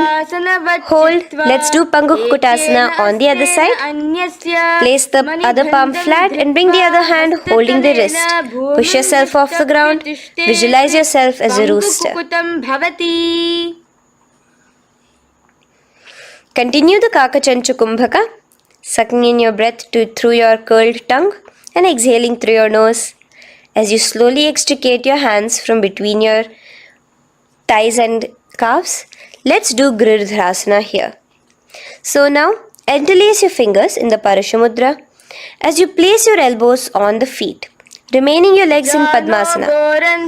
Lean forward and down, resting your chin on your knuckles. Place your thumbs to your throat in Girdharasana. Visualize Swamiji in your inner space. From there now, sit straight into Padmasana 3. So with your legs in Padmasana, bring one hand over the other near your navel center. Engage all the three bandhas, suck in your stomach, clench your perineum, tuck your chin to your chest and gaze at your nose in Padmasana 3. Slowly now, as we move into Padmasana 4, bring your hands to the respective knees. Release the Jalandhara Bandha and release the Uddiyana Bandha, just engaging the Moola Bandha alone. Visualize Paramashiva in your inner space as you gaze at your nose in Padmasana 4. Now we'll be entering into Karmukasana 2. So in the Padmasana position, hook your right hand index and middle finger in the Prana Mudra around the toe. Pull it back while your left hand rests on the knee. Now, as you visualize yourself as Paramashiva's bow, just release your right foot, bring your left hand to the left toe, right toe, and let your right hand be on the right knee. Now from here, let's do Karmukasana 3. So you can release your toes, cross your hands behind your back, continue to keep your legs in Padmasana, and with your respective hands, cross behind your back. Hold on to the toes in the Prana Mudra. Engage all the three bandhas, suck in your stomach, clench your perineum, tuck your chin to your chest. Visualize yourself as Paramashiva's bow in Karmukasana 3.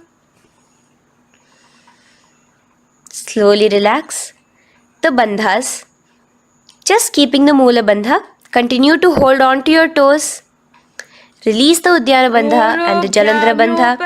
Switch your gaze to the third eye. Visualize you are Paramashiva's third eye itself. Anything you come across, you just rejuvenate it, destroy it in Dridhasana. Now, try to keep your hands at the toes. If not, just keep your hands crossed behind you as you lean onto your back in Padmasana, where you are entering into the Nagrasana position. Lay flat onto the back, visualizing yourself as a snake, gaze at your nose in Nagrasana. Do the Sahaja Kumbhaka, simple breathing, inhaling and exhaling.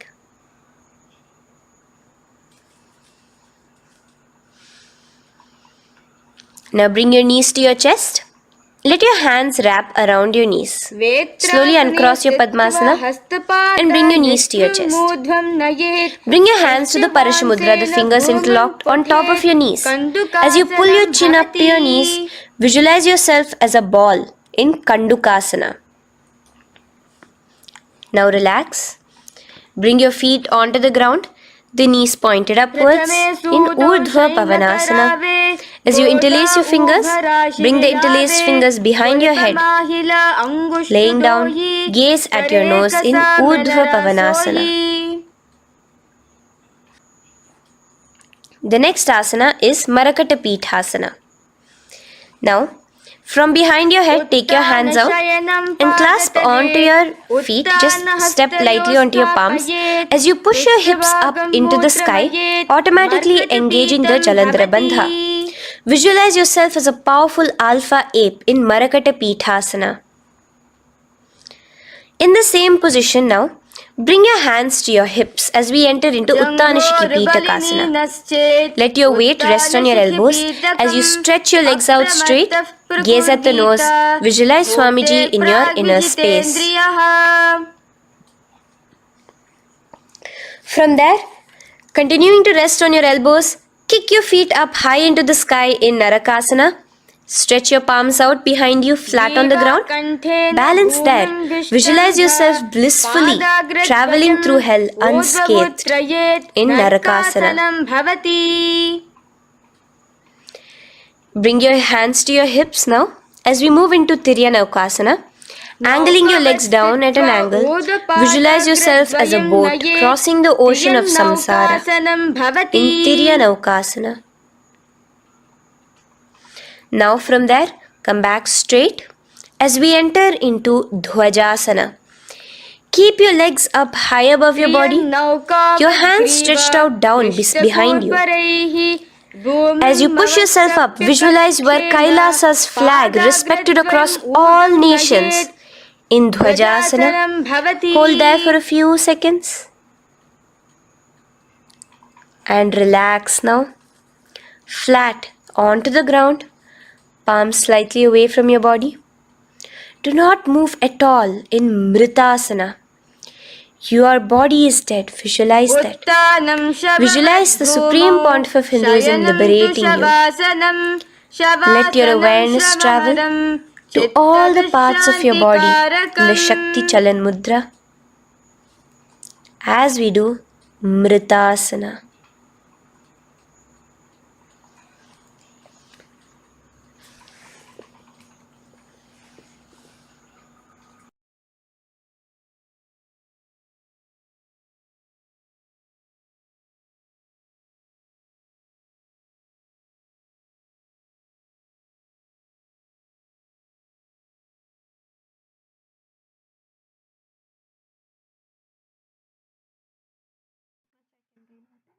Om Purnamadah Purnamidam Purnat Purnamudachyate Purnasya Purnamadaya Purnamevavashishyate Om Shanti Shanti Shantihi Harihi Om Tat Sat Sarvam Bhagavat Shri Nithyananda Paramashiva Padukarpanamastu Om Nithyanandam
கடவுள் அவதரு கருணை மிகுந்து அன்னை என்னும் வரமளித்தது.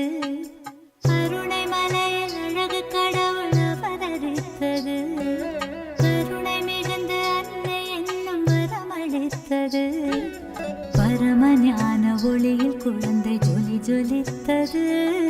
பரமஹம்ச நித்யன் என்னும் பெயரும் பெற்றது. பரமஞான ஒளியில் குழந்தை ஜொலி ஜொலித்தது. பரமஹம்ச நித்யன் என்னும் பெயரும் பெற்றது. கருணை மலையில் அழகு கடவுள் அவதரித்தது. கருணை மலையில் அழகு கடவுள் அவதரித்தது. கடவுள் அவதரித்தது. கடவுள் அவதரித்தது.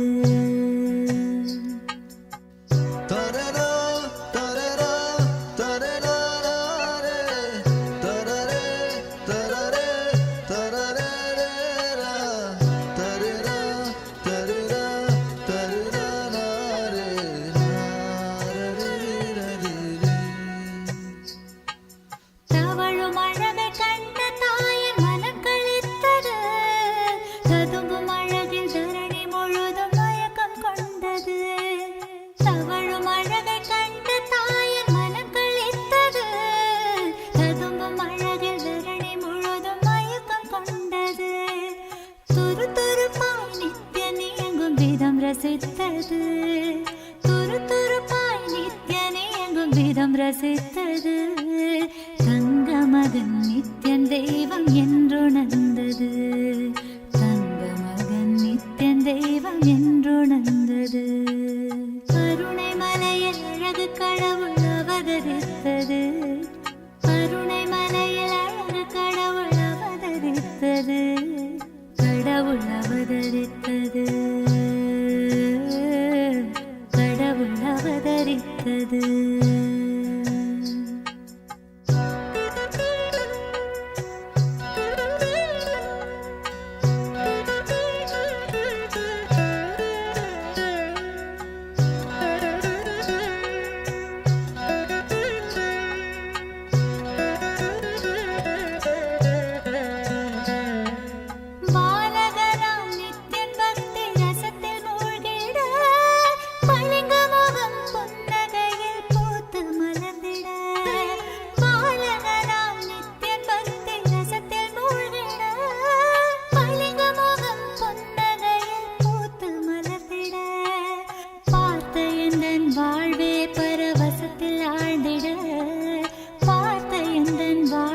பரவசத்தில் ஆழ்ந்திட பூமி காக்கும் நித்யனை நான் வாரி அணைத்திட. பூமி காக்கும் நித்யனை நான் வாரி அணைத்திட. கருணை மலையில் அழகு கடவுள் அவதரித்தது. கருணை மலையில் அழகு கடவுள் அவதரித்தது. கடவுள் அவதரித்தது. கடவுள் அவதரித்தது.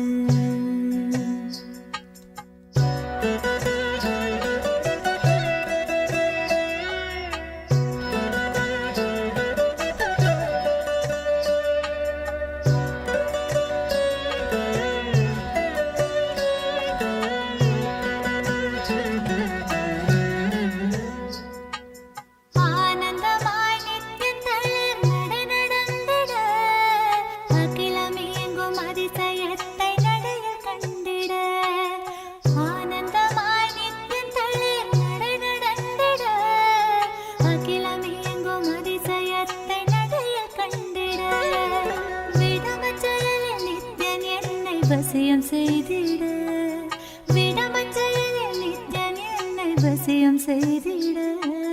வாழ்வின் வேதம் வேறில்லை என்றே கொண்டாடிட.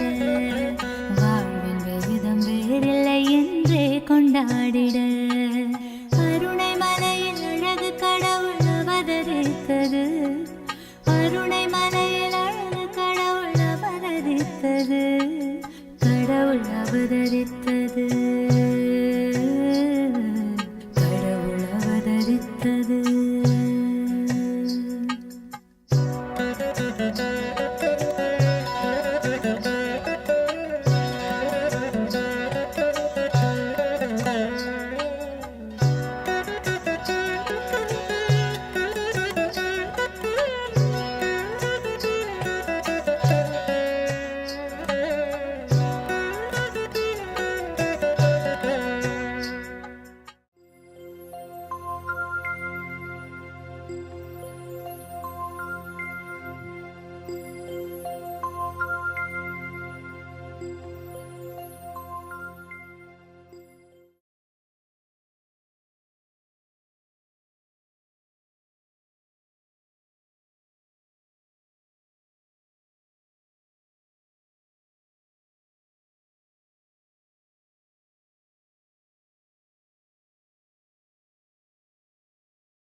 एकं नित्यं सर्वदी साक्ष्यं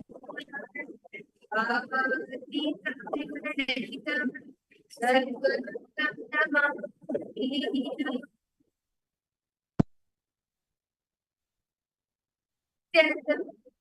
Given to all participants, how are each and every one, how are each and every one on the last day of this season of Paramashivoham? My God, I can't believe we have come to the last of the program so fast. 21 days have just passed. And today, all that we see, you can experience on this. Just that small experience under Yogeshwara, how you can experience this one, how you can experience that beautiful experience on this we see and experiencing today. And today, the entire day, literally, the entire day is encapsulated, whether it's in the manifestation and even in the aspects that we cover. All the 21 days that we had the Vishnu program, many of you here have joined. You have attended and seen all the 21 days, such one journey. And today we will be all the 21 days encapsulated in one day. You all just had the powerful yoga. How did each and every one of you enjoy the yoga? Can you just all of you post in the chat? And how is your journey with Paramashivoham been so far?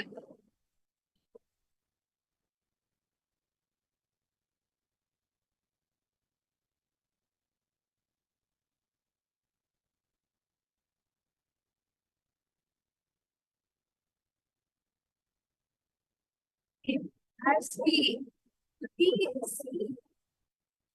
this in experience with this.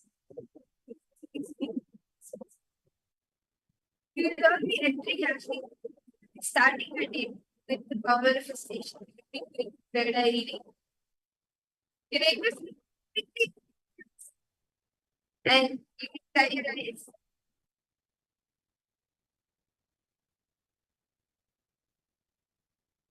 How to manifest in each and every one of us multiple ways, different ways.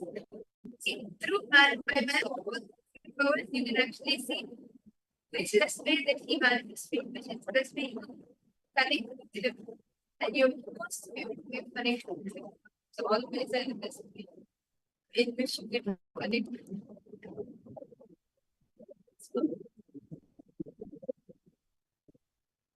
So great to all these things as we enter into the conversation.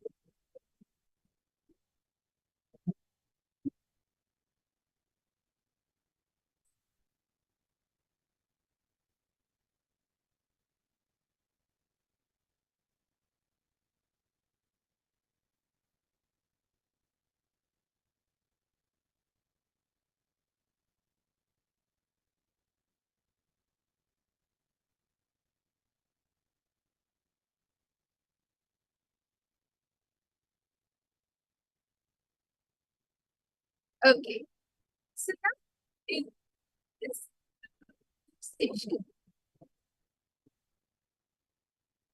for myself for a minute here, we will be doing some handprints in pictures, and tips, we have done words.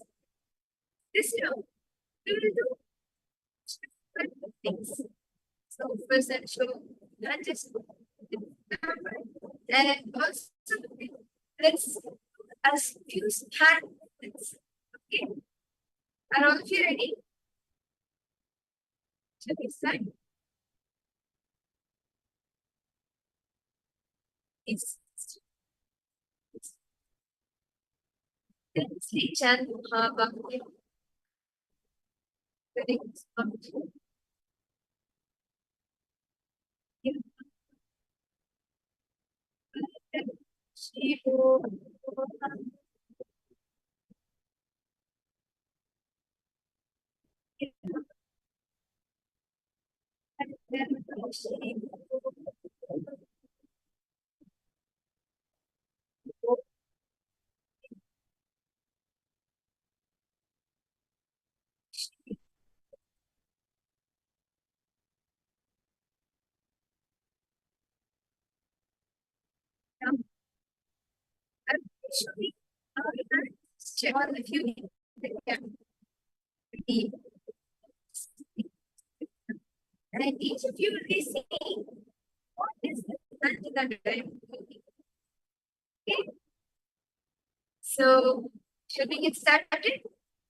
each of you to post in the chat.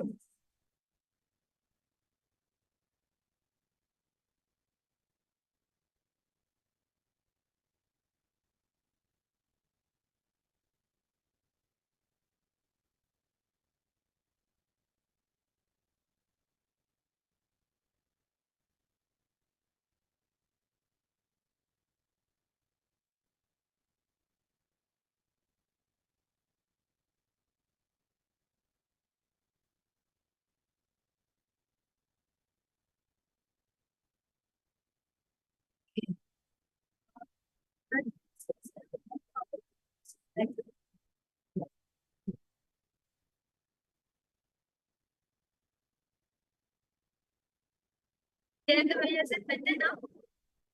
Okay, better.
Yes, Nithyananda Bhaiya, is this much better for you? We apologize for the technical glitch. I hope all the participants are able to hear us clearly now. Yes, thank you so much. Okay. Yes, so what were each of you able to see in the third eye? What did Swamiji reveal to you?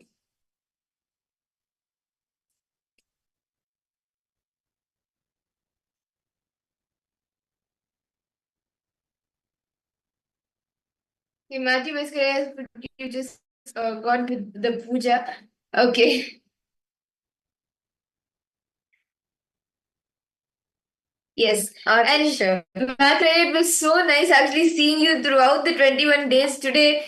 You know, like it's we don't even realize when the 21 days pass, but today is the 21st day.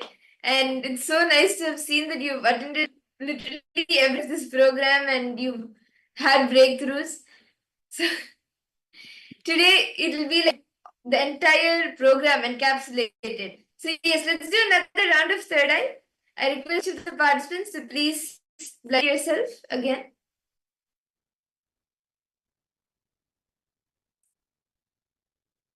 And in this round, we will be presenting an image for all of you. And all of you can see through your what is that image? You can describe it in detail. The colors, the shapes, the anything in the image, all of you can verbalizing it. Please sit straight to Swamiji. Chant the Mahavakya. Let's begin now. The image is being projected all of you. Nithyananda Paramashivoham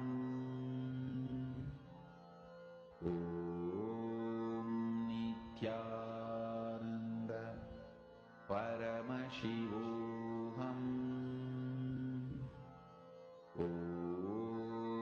Nithyananda Paramashivoham